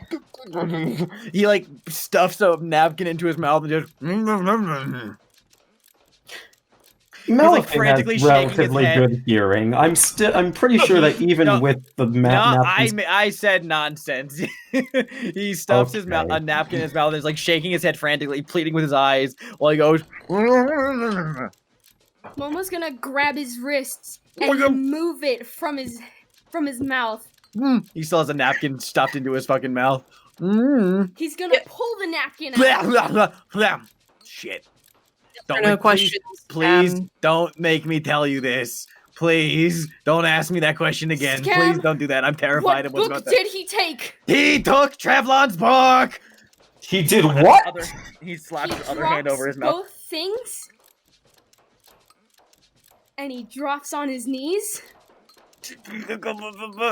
I was working on trying to get it back, so that's why I didn't want you to worry about it, because I was hoping to find him and kill him, or at least make a deal with him so I get the book back before you two found out. That's why I went to all the lengths to hide it, and that's why I implicated Quintessa and making sure none of you found out that he took Trevlon's book, and that's why I made a false copy of Trevlon's book and enchanted it with magic to make it seem like it was Trevlon's book. Oh my god, I just can't stop. Somebody punch me. Gladly! Chloe launches across the table and punches Scam right in the Good. Momo's gonna cast. Oh no. He's gonna cast. Where is it? Where'd it go? Scorching Ray on him. Do you have any boss music that could be played right now? Just for flavor. Yeah, I do. Thank you. I could have gone more worse. Why? God damn it! Holy shit! That's so much. However, only 2 of those hit me. Yeah. Yeah, So I rolled for the ones that hit. 9 and 12. That's so much HP. 21. That's like almost. It's almost like it's like about a quarter of my HP almost. Oh, I'm on fire! I'm on fire! I'm on fire! Everything hurts, burns. Ow! Ow! Crowley like He's slaps gonna out the fly fire. over the table, and then he's gonna Ah! punch him right in his jaw, like right under his nose. Jabidi holds up a sign that says KO. I did it! It wasn't my fault! It wasn't my fault! He showed up and he took the book! We found out the next day that he came in and then the book was missing! You're the one who wanted to test the book to try to fucking open it! You gave me permission to do that! Because I trusted you! And it's not my fault that an extraplanar entity came into the fucking place and took up everyone anyone else's! Then he's gonna sock him in the face again. Ah, my god, stop punching me! I cannot He's gonna... Oh, God. It's gonna Quintessa's take just steps to head in breathe. hands right now. Would Malifane know where Yugoloths originate from? What plane, rather? No! I don't remember if Fuck this was a this! discussion you He's had gonna previously storm had. out the door. Oh. Like using his wings to kind of propel himself out the door. I don't remember if that was a conversation you previously had, but make an Arcana check, Malifane. Arcana, okay. Ugh. Ah.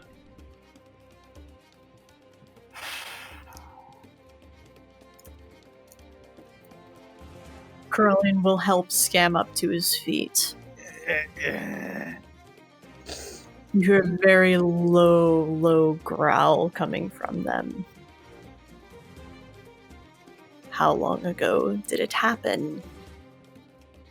Oh. Can I reasonably say that Momo storming out ended their concentration on this spell? Let me double check Zone of Truth. Because I believe it's concentration, or is it not? It is. It is. Cool. Wait, is it? Let me check. Oh, nope. It just... Nope. Last 10 minutes. It's 10 Damn, minutes. Okay. Still there. It's been... Oof. This was several days before we embarked to the Asher and Allura trip. It's been... what do you say, Quintessa? Maybe like a week or two? About a week. Yep, thereabouts. Curlin's claw was on Scam's shoulder, and it slowly migrates. Corellian, your hand's going to my neck. Corellian, your hand's going to my Doesn't neck. Corellian. squeeze. Well, maybe it squeezes just a little bit, but not enough to come out. Corellian.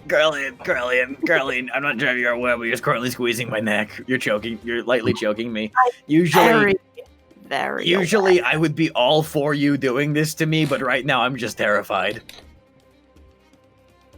Why did you lie? Because with everything else that was going on, I didn't want you or Momo to worry about that on top of everything immediately. That's why I was prolonging it until I could maybe find a solution. Malifane still has 10 rotten apples. If you, Malifane, if you throw a single apple at my head, I'm gonna cast Fireball on your nuts. He said if you throw a single one of them, he throws 2 of them. Great, I cast Fireball on him. We're all within range, aren't we? Cast Fireball? Yep. You are in fact all within range of Fireball. Oh, Yep. fun times. A deck save, correct? Yep. In the middle of Batman's Hall, too. Congrats, I He's take all of out of the that. room. He stormed off. Well, Yeah. you started off. Yeah, you're Yeah, fine. Momo's fine. Congrats, I take all of half damage. Why'd I roll twice? I don't know why that happened. Hey, wait, you haven't 15. even cast the spell yet. So that doesn't even count. What? Of course I cast the spell. What are you talking about? You haven't rolled for damage yet. Yeah. Yeah, I haven't rolled the damage, but you still roll the save. Yeah. Right, fair enough. Okay. Great, that's 30 fire damage to people who failed. BAM! This fireball just explodes in the middle of the dining hall. So much Yep, stuff and- is on fire now. I know, and also it is a point of order that the exact point of impact for that fireball spell was Malifane's crotch, just so we're aware. Excellent. Let's see, Excellent. 27 divided Ow. by 2. Wow, Brilliant. 13 damage from that. Corellian has fire resistance. They didn't fucking flinch. Yeah, I bet not. That's the most terrifying image I've ever thought of. He doesn't. He looks annoyed more than anything. Again, he only took 13, so he's kind of just like, "Are you done?" Oh, don't make me cast it again at a higher spell slot. Are we ignoring the fire? Scam begins to snap his fingers and is able to put out all the fire using control flames. Bert leans over from the kitchen, giving Scam a death glare. Everything's fine. I put out the fire, Bert. Once all the fires are out, Corellian, whose claws are still around Scam's neck, brings him in close. Listen, I fully acknowledge that I should have told you guys sooner, but I didn't want you to worry until I had more information on how we could get it back. I did it because I care about you two. Malaphane's just gonna take a moment to calm himself down. Ugh, Jesus Christ. Okay. Jabidi floats next to Malaphane and holds up a knife at Malaphane just as a precautionary measure. What, for healing himself? No, just for being there. This is your last chance to say something in your defense, Scam. Have I not said things in my defense so far? Okay, wait, that's not it. Nope, that's not it. That doesn't count. Look, I wanted to have you listen, it's true, okay? I didn't want you to like, we already had to deal with all the bullshit that happened from Ashran Alora. We had all that other stuff going on. I didn't want to have that weighing on top of you guys as well. I was hoping that it would have gone by long enough that you wouldn't have, I mean, of course, it's not a good time to bring it up specifically over one another. I just didn't want to put it on you guys at that specific moment until I had found out more information. And maybe he was going to bring it back because it's a library system, but it seems like he just stole it. So, I mean, like, by the way, fully in my defense, I got your permission to use the book. We established that me saying Mr. Fox wouldn't summon him. It was left completely in public. So, I mean, really, it's Quintessa's fault, let's be honest. She has a very poor security system. Felonious, likely. I've got news for you. The last time that someone kept a secret from the party, it tore them apart. You don't want to tear this group apart now, do you? Yeah, how's that going with your relationship, buddy? He kind of ignores that.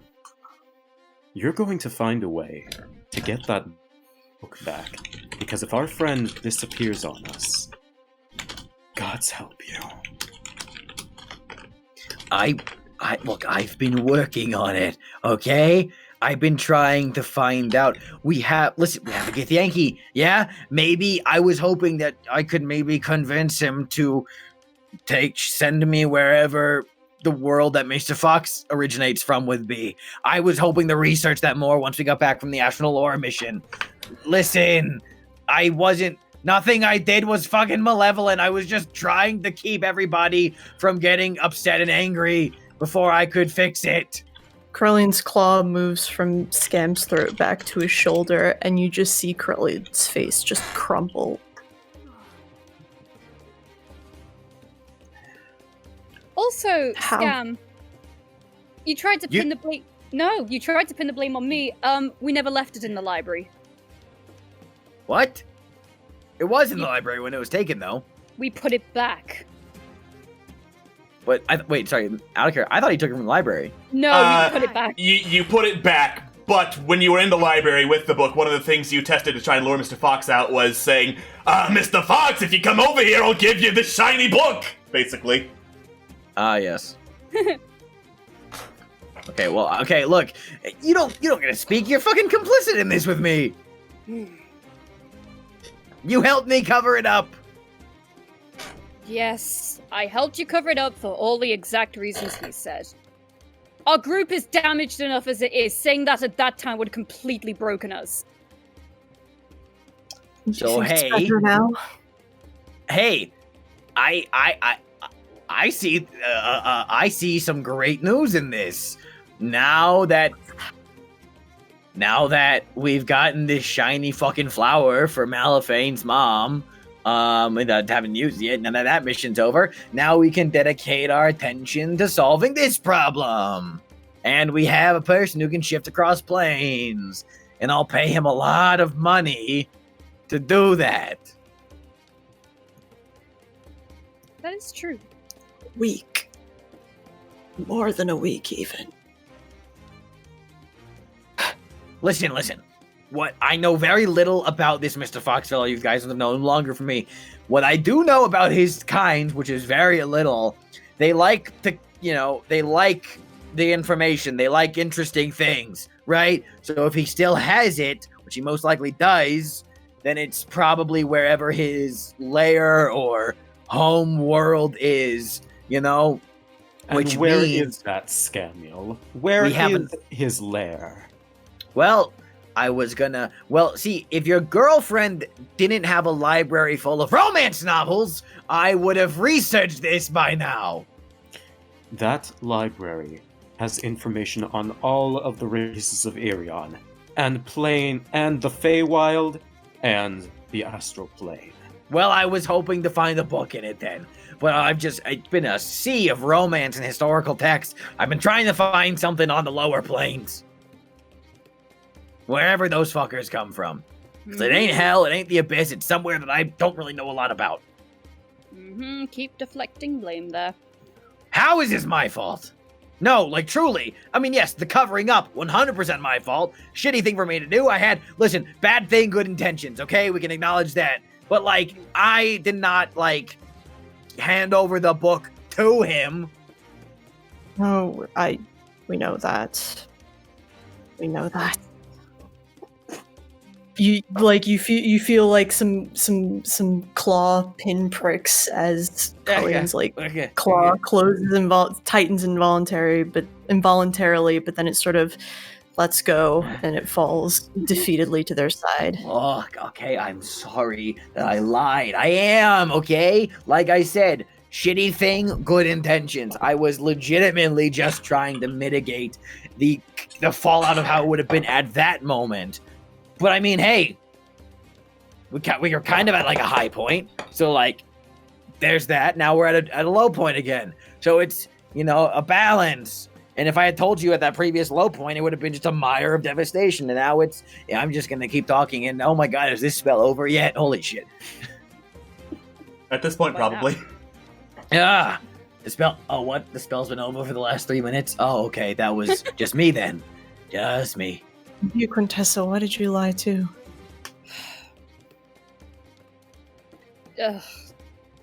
Exactly how he said I couldn't. Not when we were about to go get the Mortis Memoria. It was before that. Yeah, it was. Yeah, but it was a few days before It was a few days before that, so... It was leading up to it, though. Yeah, it was on the docket. Look, hey, also, maybe positive side, this Mr. Fox guy seems like a cocky piece of shit, so maybe he fucked around with the book and got killed by it, you know, because he was like, ooh, I've gotten it now, I can show those puny mortals who's boss, opens the book, and is just fucking dead, killed by it immediately. Here's the thing.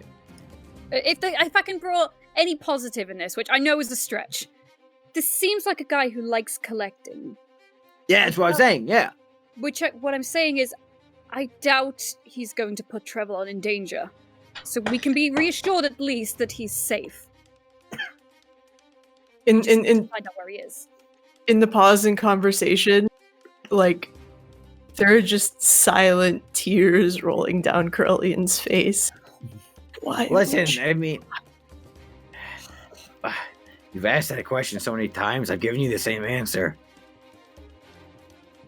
We lied? Yes, I know I lied, and I'm sorry I lied. I lied because I didn't want this to happen at the moment where it did happen. Okay? It's why it's... You don't have to... Scam. There's really no excuse here.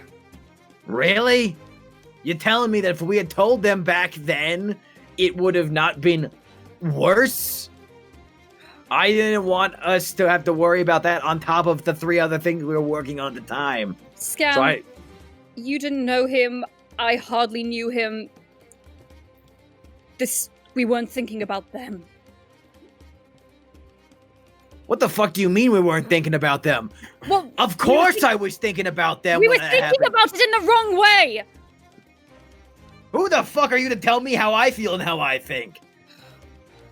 I very much acted because of how I knew they would feel. I can't speak for yourself, obviously. Look okay? at him! Points to Corellian. I see that! That's why I lied in the first place! That would have happened regardless! Curlian takes a deep breath, takes Scam by the shoulder again, and gives him... Did you fail your dex save or not on the fireball? Oh, Out of character. super. Super failed? Okay. Krellian gives Scam 30 lay on hands points. Slowly, very, very slowly nods, retreats their claw again. I don't know. I think I need to leave before I do something. Okay? Is that fine? With all of you? Yes. Yeah, it's fine. Yes. I mean, listen, you're fucking angry, I get it, okay? You're pissed off, and rightly so at me, but listen, channel that towards this fox dude, okay? We can find him, we can kill him together, okay? You can kill him yourself if you want, okay? He took the book, okay? I'm sorry that I lied to you, I am, legitimately. I apologize. But please channel your anger into killing this fucker so we can get that book back, because that's what I've been planning to do for the last week. One takes this in, very slowly nods. I'm going to leave before I do something. Yep, all please right? leave. Yep. I'll be back later. Hopefully. Krellian will sort of scrub away at their eyes a little bit and turn heel and head out.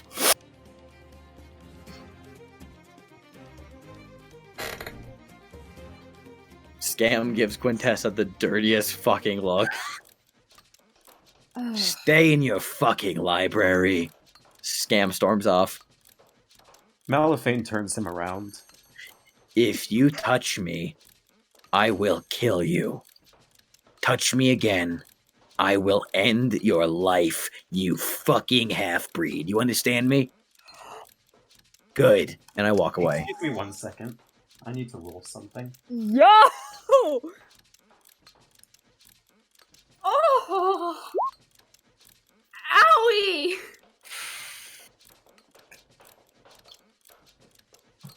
And I'm gone. Scam's gone. Record. Scam's gone. No, He's Scar- not Scam's my already brother. left. Scam's already left. All right. If you touch him again, he will probably react. But to touch you.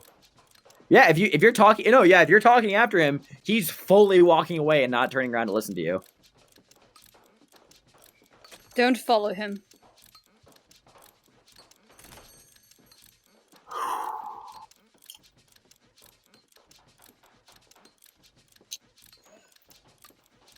Well,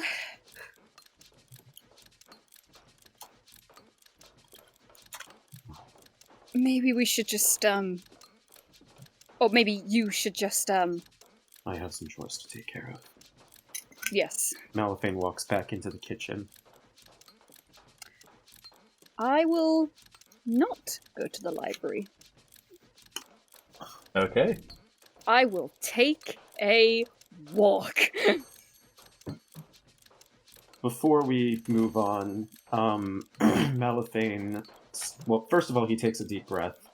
But then, okay, well, first of all, he says to Bert, "Are you okay?" Why the fuck are you asking me with what just happened to you people? Because you were caught in the crossfire, weren't you? I mean, I was just out of horrible death explosion range and was ready to kick some ass if it got further than that, but, holy shit. I didn't know you had the fighting spirit in you, but I'm impressed. I mean, it's less I have the fighting spirit, and more Lord Stormkick is gonna go for you and then me if anything happens to this place. That's fair. You wouldn't happen to know if we have any specific ingredients here, would you? For what? I wanted to try my hand at baking something. Okay. I know we're stockpiling some stuff for oh god, what's it called? The Winter Solstice Fest coming up in a couple 10 days. I think it's early enough that you could like dip into some of those supplies and not like ruin Christmas or anything. Wait, what's Christmas? Why is my nose bleeding? Christmas? Yeah, don't worry about it, says a Goliath, punching Bert in the face and walking off. You want to take a break for a moment, or I would like that. Yeah. Yeah. Why don't you take a couple hours to yourself? That would be nice. And Bert walks off, but turns and says, after that, though, I might want to talk to whoever is the least pissed off looking. Payout from the merchants came in today. That sounds good. We'll get back to you on that in a bit then. All right. And Bert walks off. Mal is going to look in the pantry, and I guess after other few people are done with their scenes, he's going to get to work. Cool. All right.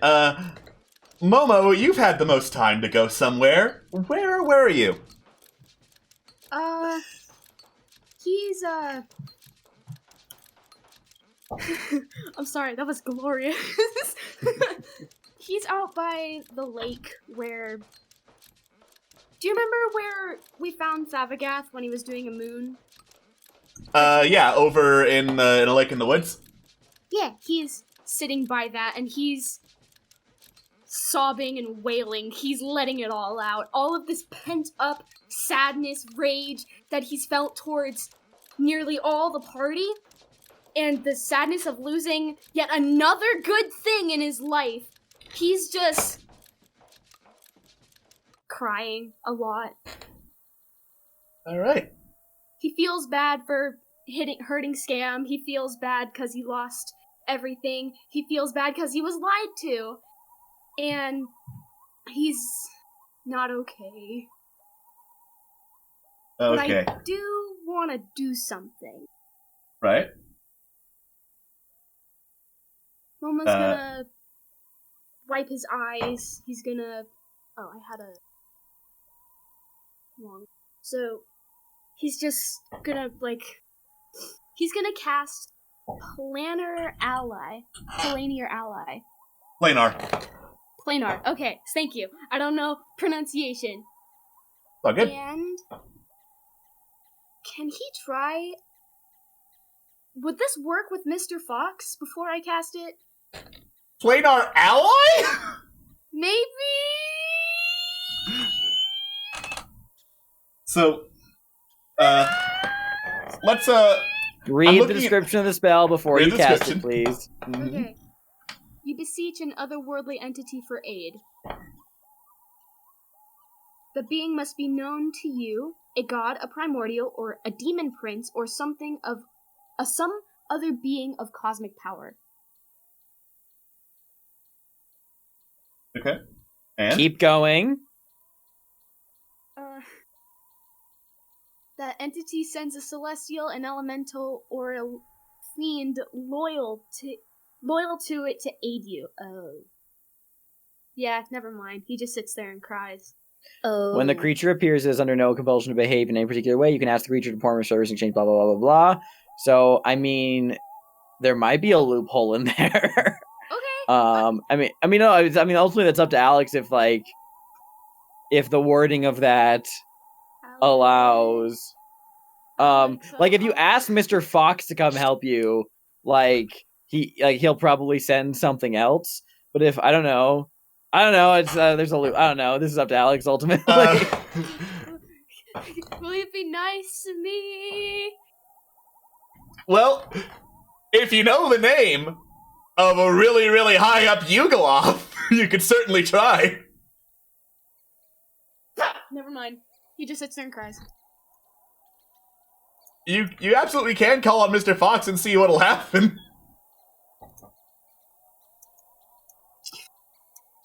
Fuck it. You know what? All or nothing today, baby. I will admit, I'm genuinely curious. He's gonna cast that, and he's gonna try and call on Mr. Fox with tears in his eyes. Alright. Give me 1 second. That's not the page I wanted to go to. I just saw the performance task for 100 GP per minute. It's literally just a hotline. This is just a planar hotline. Momo's got plenty of money to spare. Alright.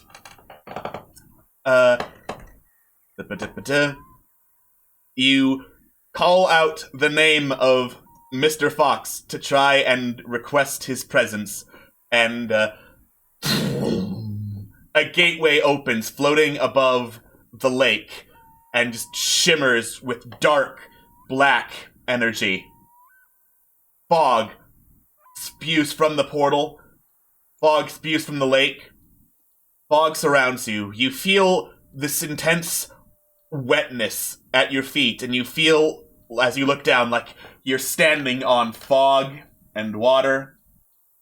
And then you hear the sound of this long pole just pushing through the water, and look back up to the lake. And standing on this rickety-looking two-person barge is this skeletal, gaunt figure staring out at you with burning eyes. And it just comes to a stop at the edge of the lake, looking at you, Momo. "Speak, child," it says.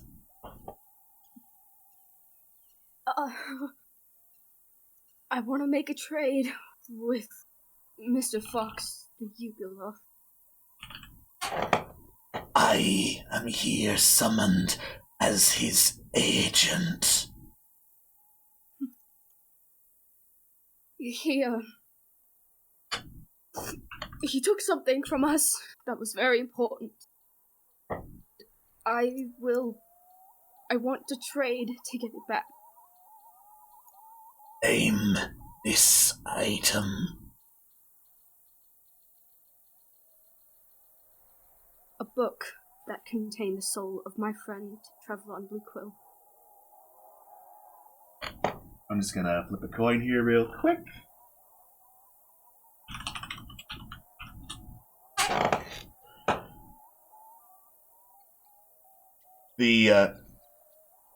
Never mind. Knowing what this creature is, the coin flip would have been absolutely worthless.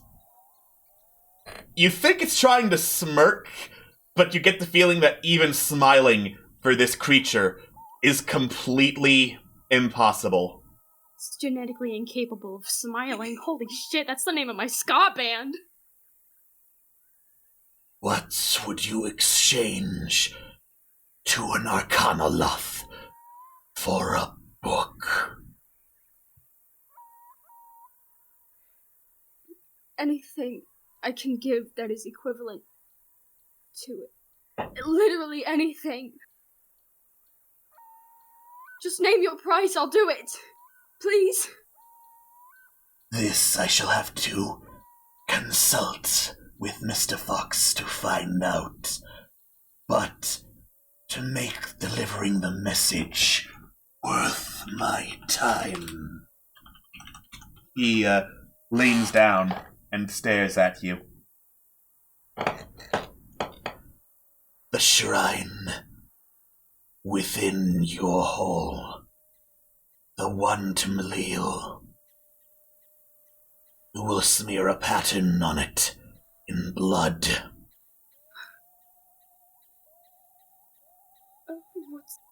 What the pattern be? The creature raises a hand and, water rises from the ground between the two of you and slowly starts shaping into the form of a pentagram.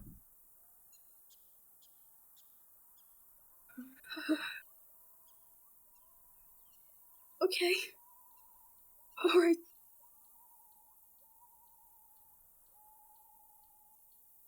Do this, and I shall consider delivering your message.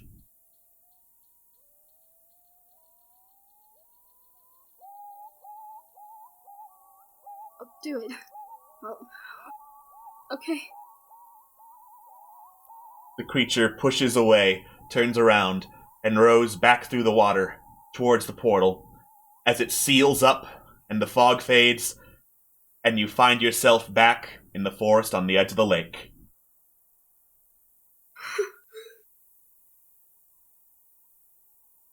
Okay.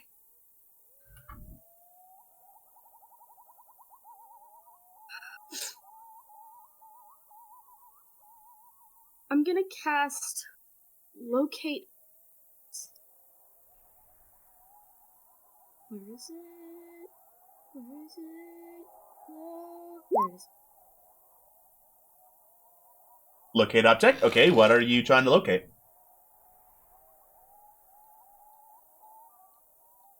Where's Momo's original sacrificial dagger? Thabagath took it, I believe. Last I remember of the dagger, anyway, unless... I think so. Let me do some searching in the notes real quick. If that's the case, you went to buy cigarettes. Yep. Metagaming Phil told me that it was in the floor of Baton Rance. But he wouldn't tell me what floor. Within 1,000 feet, though. Quick, metagame and find out from him. Oh, I can't do that. He'll be so mad at me. Within 1,000 feet, you can sense direction, and I think you're over 1,000 feet away if it's within the floor of Baton Rance. You can go searching for stuff while you have concentration on it, though. I'm gonna go find it. Cool. You head back towards Baton Rance Hall. Once you get back on the grounds, locate object starts pinging towards the manor. Oh, you bastard. And he goes toward the manor. Cool. Once you get into the manor, it starts adjusting direction, and you keep following until right before concentration wears off, it starts pointing down in the floor in Thabagath's bedroom.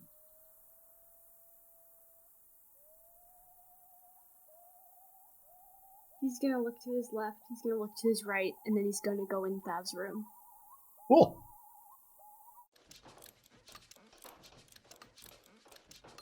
You are now in Thabagath's room.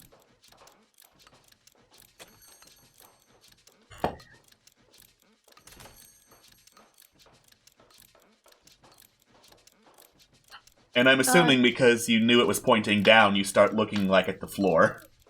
Yeah, I start feeling. Sorry, my internet cut out. I start feeling around for loose boards or hollow boards. Make an investigation check. Sounds like. Okay. Board sounds like Thav's head bird. Cool. Soon enough, you find one board that looks to have been ripped out of place and then put back in. I'm gonna lift it up.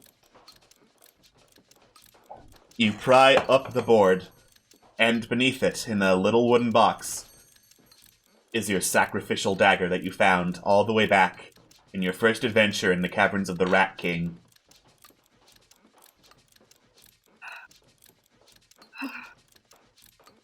He's gonna shakily reach down into it, and he's gonna pull it out. He's gonna feel the crisp blade under his thumb. Hello, friend. And he's gonna put it away. And then he's gonna put the board back. Alright.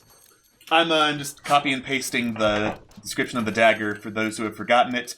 It is, it's a lot of random return keys, so bear with me for a second. Just once. Just once. Just once. Just once. He tells himself.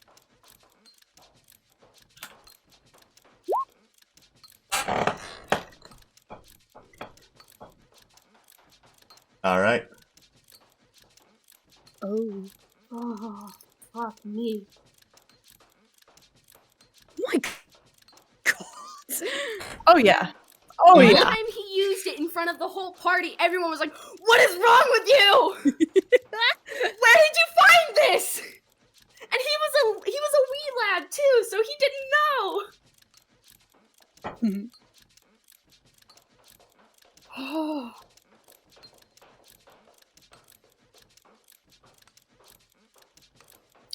Yep.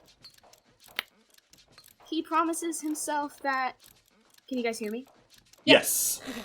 He promises himself that he doesn't have any other daggers. He doesn't have any other sharp objects besides a sickle that's been worn down. So it wouldn't really cut. So he promises himself, you're only gonna use this to make the symbol, then you're gonna put it back, and never touch it again. Never again. Never again. And then he puts it away again. And then he leaves. after putting the board down, like I said. All right.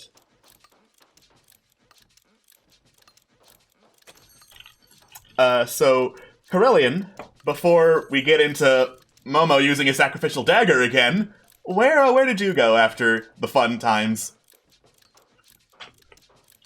Carlin actually probably wouldn't have gone too far. He probably would have gone out back to the Rose Garden. Cool. Rose Garden is still being tended to rather well.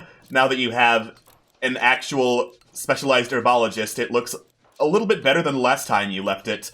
Because the people who manned the garden before were fine, but, like, Kelwin actually knows what they're doing when it comes to plants. Who would have thought?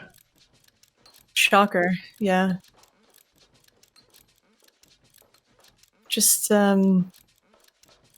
trying to regain a little bit of composure. It's a little difficult, but, yeah, they're, not far from the manor itself, still within a stone's throw. It's not like the gardens are far, so, yeah. Cool. In that case, no one is really in the gardens besides the usual staff just coming and going. They give occasional weird looks and whisper, but the guards told someone in the garden staff that the gnome is actually Corellian, so you are fine. Awesome. Mhm. Sure am. Still can't Still lie, a gnome, baby. Alright. Scam, where did you head off to? I want to give Corellian a few minutes to themselves and then, like, go in search of them. Okay.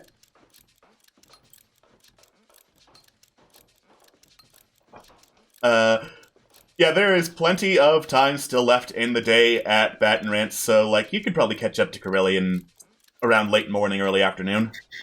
Yeah, I give them a couple hours just to, like, be by themselves and then just go, like, looking after them and track them down. Find out wherever they currently are. And, like, find Crown in the garden, yeah? Yeah. Just wants to, like, kind of, like, walk quietly up, keep a respectful distance. Corellian doesn't raise their head, but Mosca does, and then she looks to Corellian, and you kind of get the impression that, like, she noticed you and told Corellian that you were there, as opposed to them actually realizing that you existed. Mm-hmm.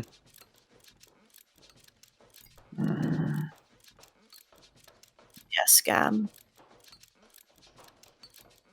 I'm sorry, Kay. Corellian sort of nods, head in their hands, and then look up.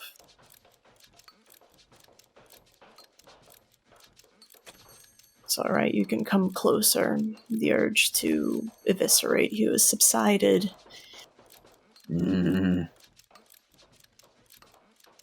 Somewhat.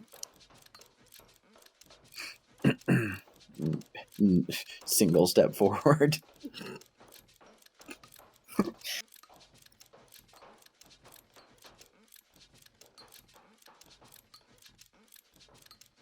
Are you feeling alright? You took a shit ton of fire to the face. I think my clothing has fused to me. But aside from that, I'm doing pretty alright.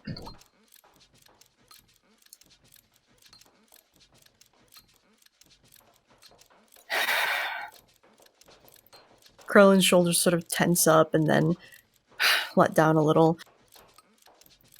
Is that what you came out here for? To say that you're sorry? Yeah, basically the only thing worth coming out here for anyway.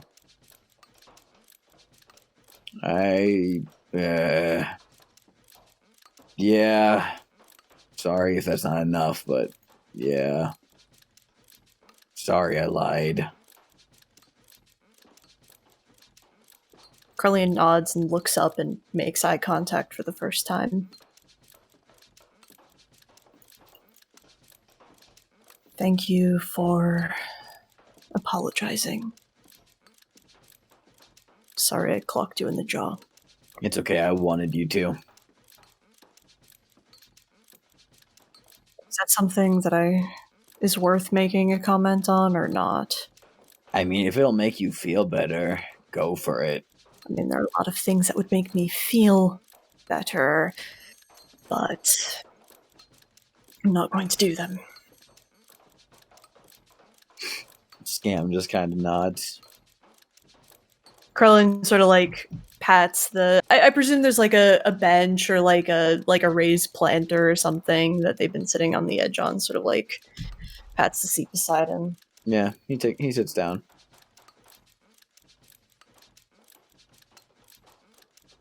Your apologies accepted. For what it's worth. I'm glad to hear that. But, I mean, I didn't come out here wanting you to accept it, so added bonus, but not why I apologized. Oh, what did you want then? I just wanted to apologize. Tilts their head at you. What was that? Krellin just sort of tilts their head at you for saying that you wanted to apologize. Didn't need, it would have, I mean, obviously, getting it, accepting an apology is a nice thing. It's good to have that happen, but no, I came out here only just to say that I was sorry and I didn't expect anything else other than that. Well, it's more than I expected. Mind you, accepting an apology doesn't mean that forgiveness is there, but you knew that. Well, no, I know that.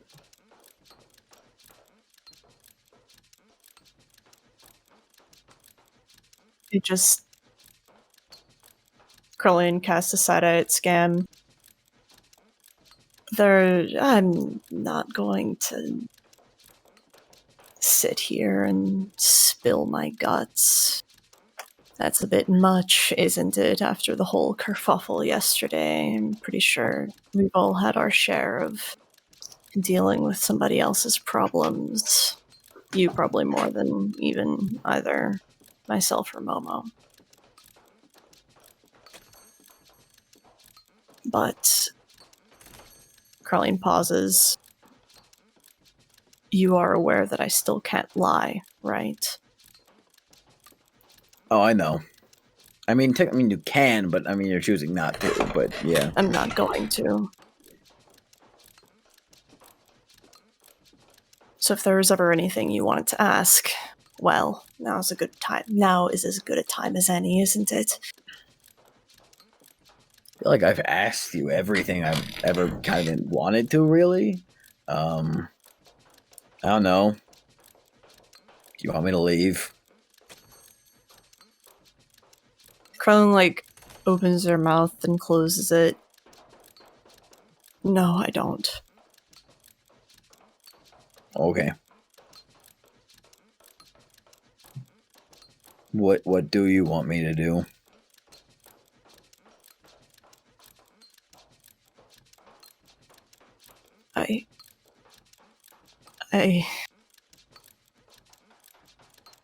Krellin, balls their fists up on their thighs and just...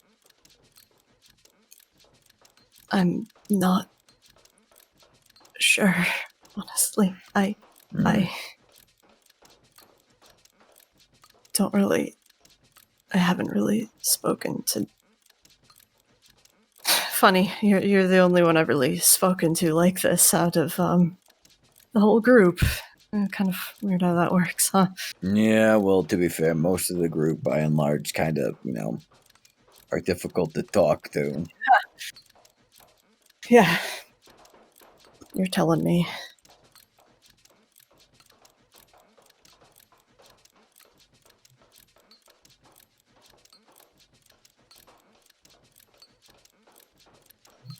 I feel like I have something I need to get off my chest. I just don't know if it's something I should.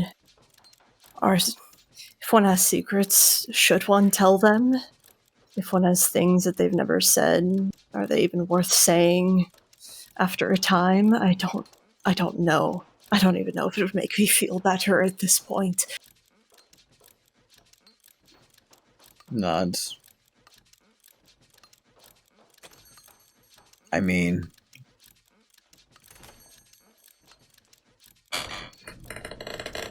depends on the secret, you know? Depends on the people. I'm not gonna lie, I keep my secrets. I'll be dead in the fucking ground before I tell anybody else my success story before I get to actually cash in on it, so... you know. Yeah, you should ask Quintessa to hook you up with her publisher or something, maybe. Not in any lifetime of this world. I will launch my own publishing company with Blackjack and Hookers. I mean, they say it's easier to get in on the industry. What did I say? I'm not making any sense. Yeah. I mean...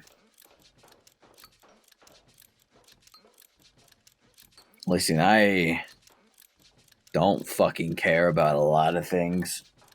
You know? I generally am just kind of in it for either the money or for my own personal interests. But look, you, as we've talked about before, you and Momo are good people. Probably the the best people I've met in a long time, which says a lot about the people I hang out with. Yeah, it says a lot about who you consider to be a good person, huh? The bar's pretty low, all things considered. Thanks. Makes me feel real. You don't have to do good things to be a good person. You know? One of the prerequisites is doing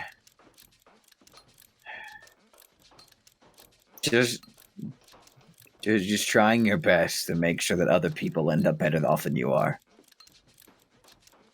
You know? And I think that's the only bar a good person needs to live up to. Probably nods shakily, and they sort of draw their knees up to their chest and wrap their arms around him. I don't live by that creed, but you know, I miss a lot of things, but I haven't missed that detail. Yeah. And I've told other people pretty much that same thing. I guess it just never really figured it applied to me, I guess. A good person wants to leave the world in a better state than the way they found it, so that's why good people can do bad things and why bad people can do good things, you know? Sometimes it just rolls like that. Morality is not black and white, it's very much a gray slate.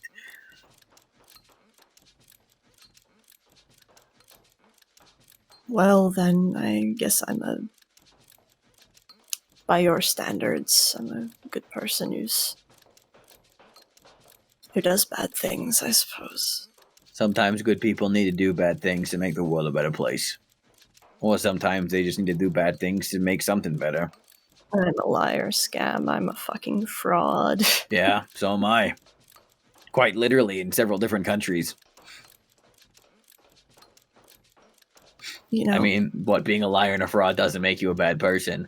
You know, being a liar and a fraud at the end of the day is measured up against other things you do. So, I mean, you've been, clearly by the fact that gestures vaguely at Baton Rance, you know, that you're here doing all of this stuff and embarking on what you're embarking on. Yeah,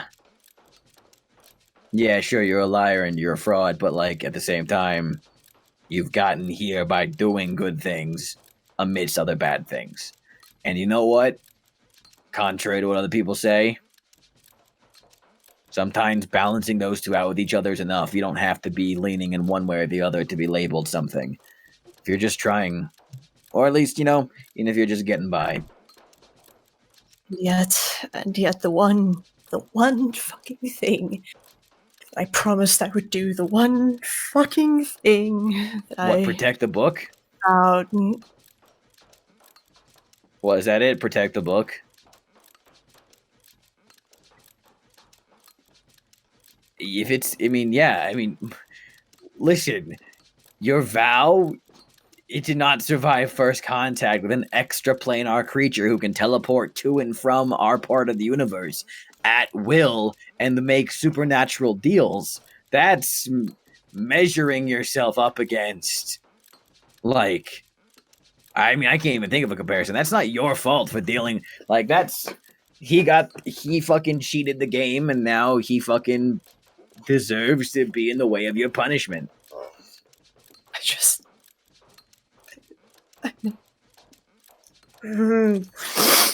Crowley's like claw digs into their thigh.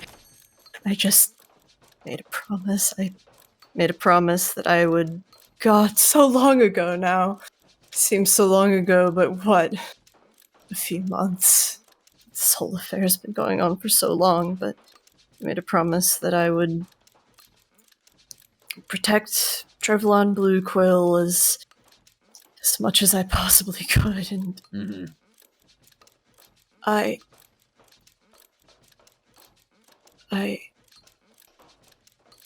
Krillin stops and sort of. You're right, yeah. Trevelyan, the guy in the book. Yeah. That's what I meant when I said the book. I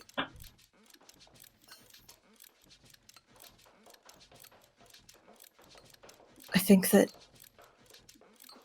Krillin stops and sort of sits up and looks back up at the sky. God, what's wrong with me? Why? Wait, sorry. What? You mentioned the book. That wasn't the vow I was talking about. But, like, it all makes sense. It all.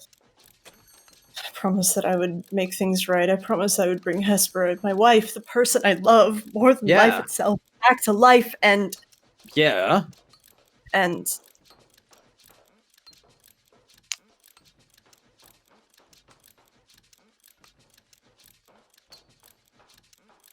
I loved him too, you know. This Trevelyan guy? Krillin slowly nods. Meant a lot to you. Krillin slowly nods again.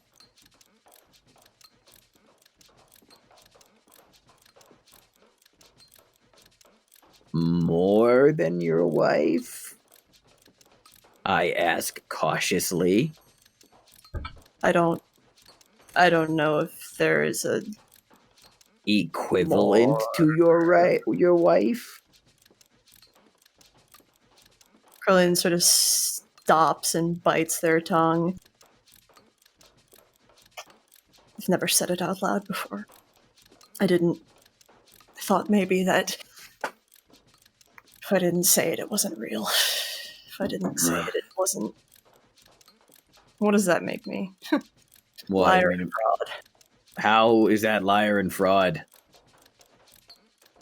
So, I mean, I'm sorry, I don't get how that's fraud. No, it's just.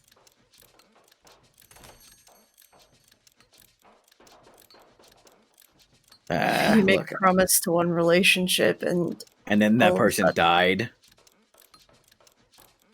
I mean, yes, but. And the thing that you swore to do was not within your grasp at the moment you developed feelings for another person. Caroline, I don't mean to be rude at all when I say this. I'm just being honest, is that, like, most people, the majority, 99%, when they lose someone, they stay dead. Like, it's an extremely rare and special thing to be able to, you know, bring somebody back from the dead. But it's not your fault if you started to feel like you were, as painful as it might be to say it, moving on when the ability to fill that promise was not within reason of the way things are within your grasp. Now you feel shitty because it is within your grasp with that scroll. But it wasn't at the time. Feelings work like that. She was dead. You were moving on. You'd found someone else that made you feel better. And that's okay. But the point is, if you made a promise to that person that you would bring them back, I mean, you do have the means of doing that now. We didn't then. Like, What, do you think your wife, Hespera, do you think she would want you to, be able to move on from her death? See, the thing is that, I mean, I was always supposed to die first. So? That's what we out. It was always, what happens to her after I go eventually, because that was just what... And then life had a way of biting your ass. I know, she went first. Life's unfair like that. It is. It really is. And look, I'm not saying that this isn't a complicated situation, because it is, but what's not wrong or fraudulent or incorrect is your feelings, because what happened to you is completely natural and valid. Hespera was dead for a while. You traveled with this Trevlon guy for a long time, developed feelings for him. Made me feel like I mattered, that I was and that's a person, great. not a monster. And that's great. And that's pure and valid and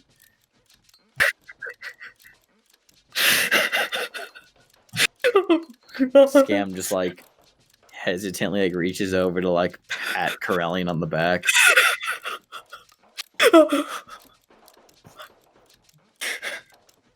Corellian is just shoulders are shaking. I'm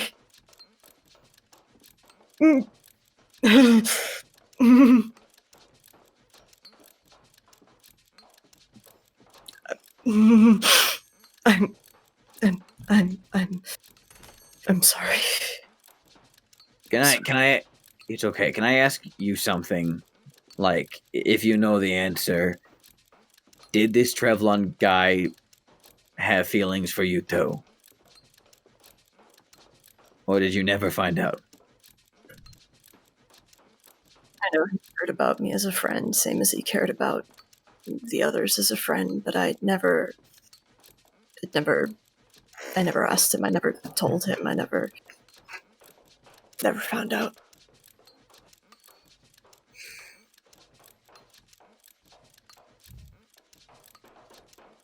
So, I mean, look at it this way.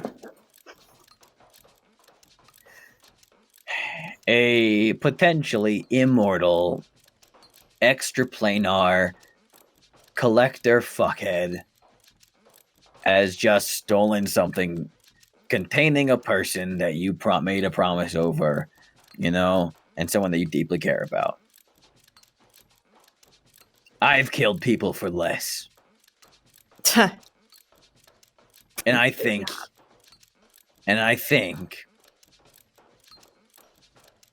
people say that revenge ain't worth it.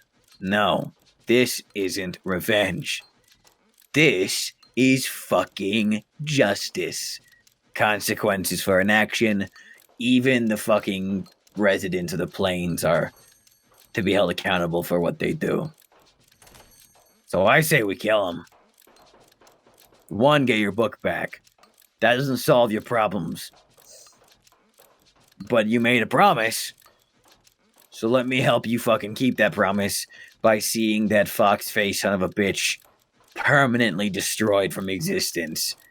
And then we pee on his belongings. Corellian sort of looks and tilts their head at you. Alright, Scam, I get it. You just don't want me to kill you. Oh, if it's a good distraction, yeah. No, I don't want you to kill me at all. Fuck that.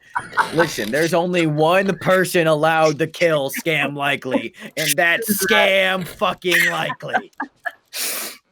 Okay? Yeah. Well, alternatively, okay, there's two people who are allowed to kill Scam Likely. You're not allowed to know about the second one, though. Yeah. Jabidi slowly lowers a knife. Okay, Jabidi, we know I was referring to you. Okay, nods and sort of leans slightly against Scam. Thanks, Scam. Don't thank me yet until we got that dude in the fucking ground. Fine, I rescind it. No thank you, Scam. Yeah, no, don't thank me. Don't give me the validation. Fuck, gross, disgusting. Look, no. That aside. Getting that book back, fixing that problem aside. You do possess the means to bring Hespera back. And as we've already talked about this. Yeah. It doesn't matter how she feels when she gets back. It doesn't. But you promised to bring her back. And if things are different with her when she comes back, that's painful and that sucks, and I'm sorry, but, you know, as we already talked about, you would feel better in a world where she hates you than in a world where she didn't exist at all. Yeah, exactly. And about this Trevlon guy, clearly you want him to be okay. And even if he is in a fucking book, I'm sure that wherever he is, and wherever he will be, regardless if he loves you or not, like the way you do, regardless, I'm sure that his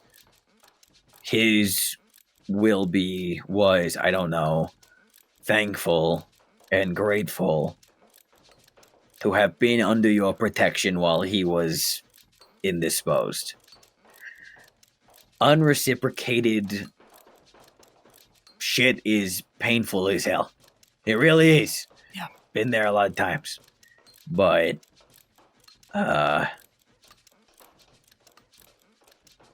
it's never the end of the world. I mean, technically right now it is the end of the world with the Mind Flayer and shit, but like that's unrelated. You know what I mean? Like it's just had to bring the real world into it, huh? Yes, yeah. I mean, obviously, gotta fucking measure the problems. But look, the point is, none of anything we just talked about makes you a fraud or a liar. I was about to say it makes you human, but you know what I mean when I say that phrase. Where fuck those guys. But like, it's just to say it's a figure of speech.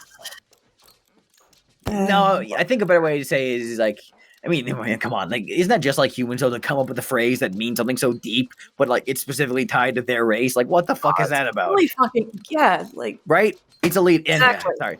So okay, let's make a new vow right now. Instead of saying it makes us human, it makes us humanoid.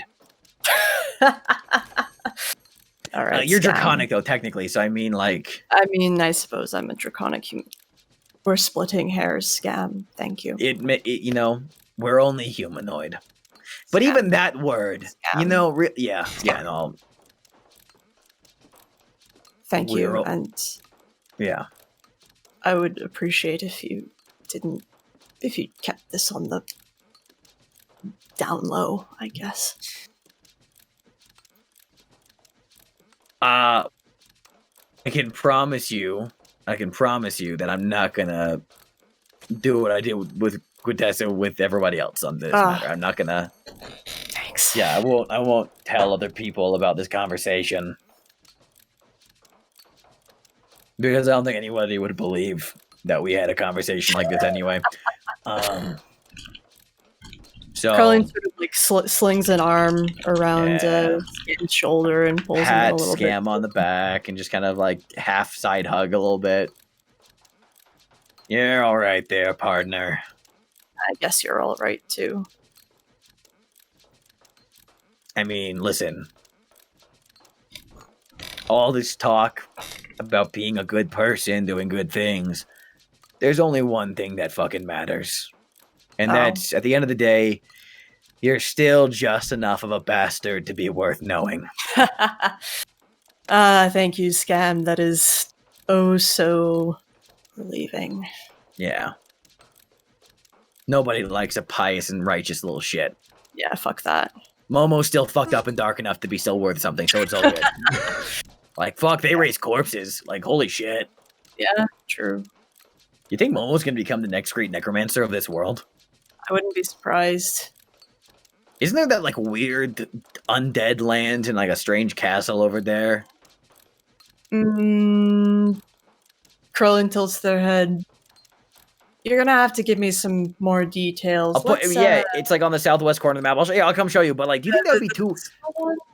Yeah, the big skull one with the big, weird, menacing castle on that. You know that one? Yeah, let's Yeah, let's go take a look. walk back to the war room. Let's go take a look. Do you think it would be really extra for me to give Momo that for their birthday? And then we walk inside. All right. You head inside. We are overtime. Beautiful. That was amazing. Scam, you got your inspiration back. Yeah. And we are overtime, so we will deal with any scenes with Quintessa and Malifane and Momo cutting themselves open with a sacrificial dagger next time on Fallen Empires. Thank you all for watching. We will see you next week. Bye-bye, everybody. Bye. Bye.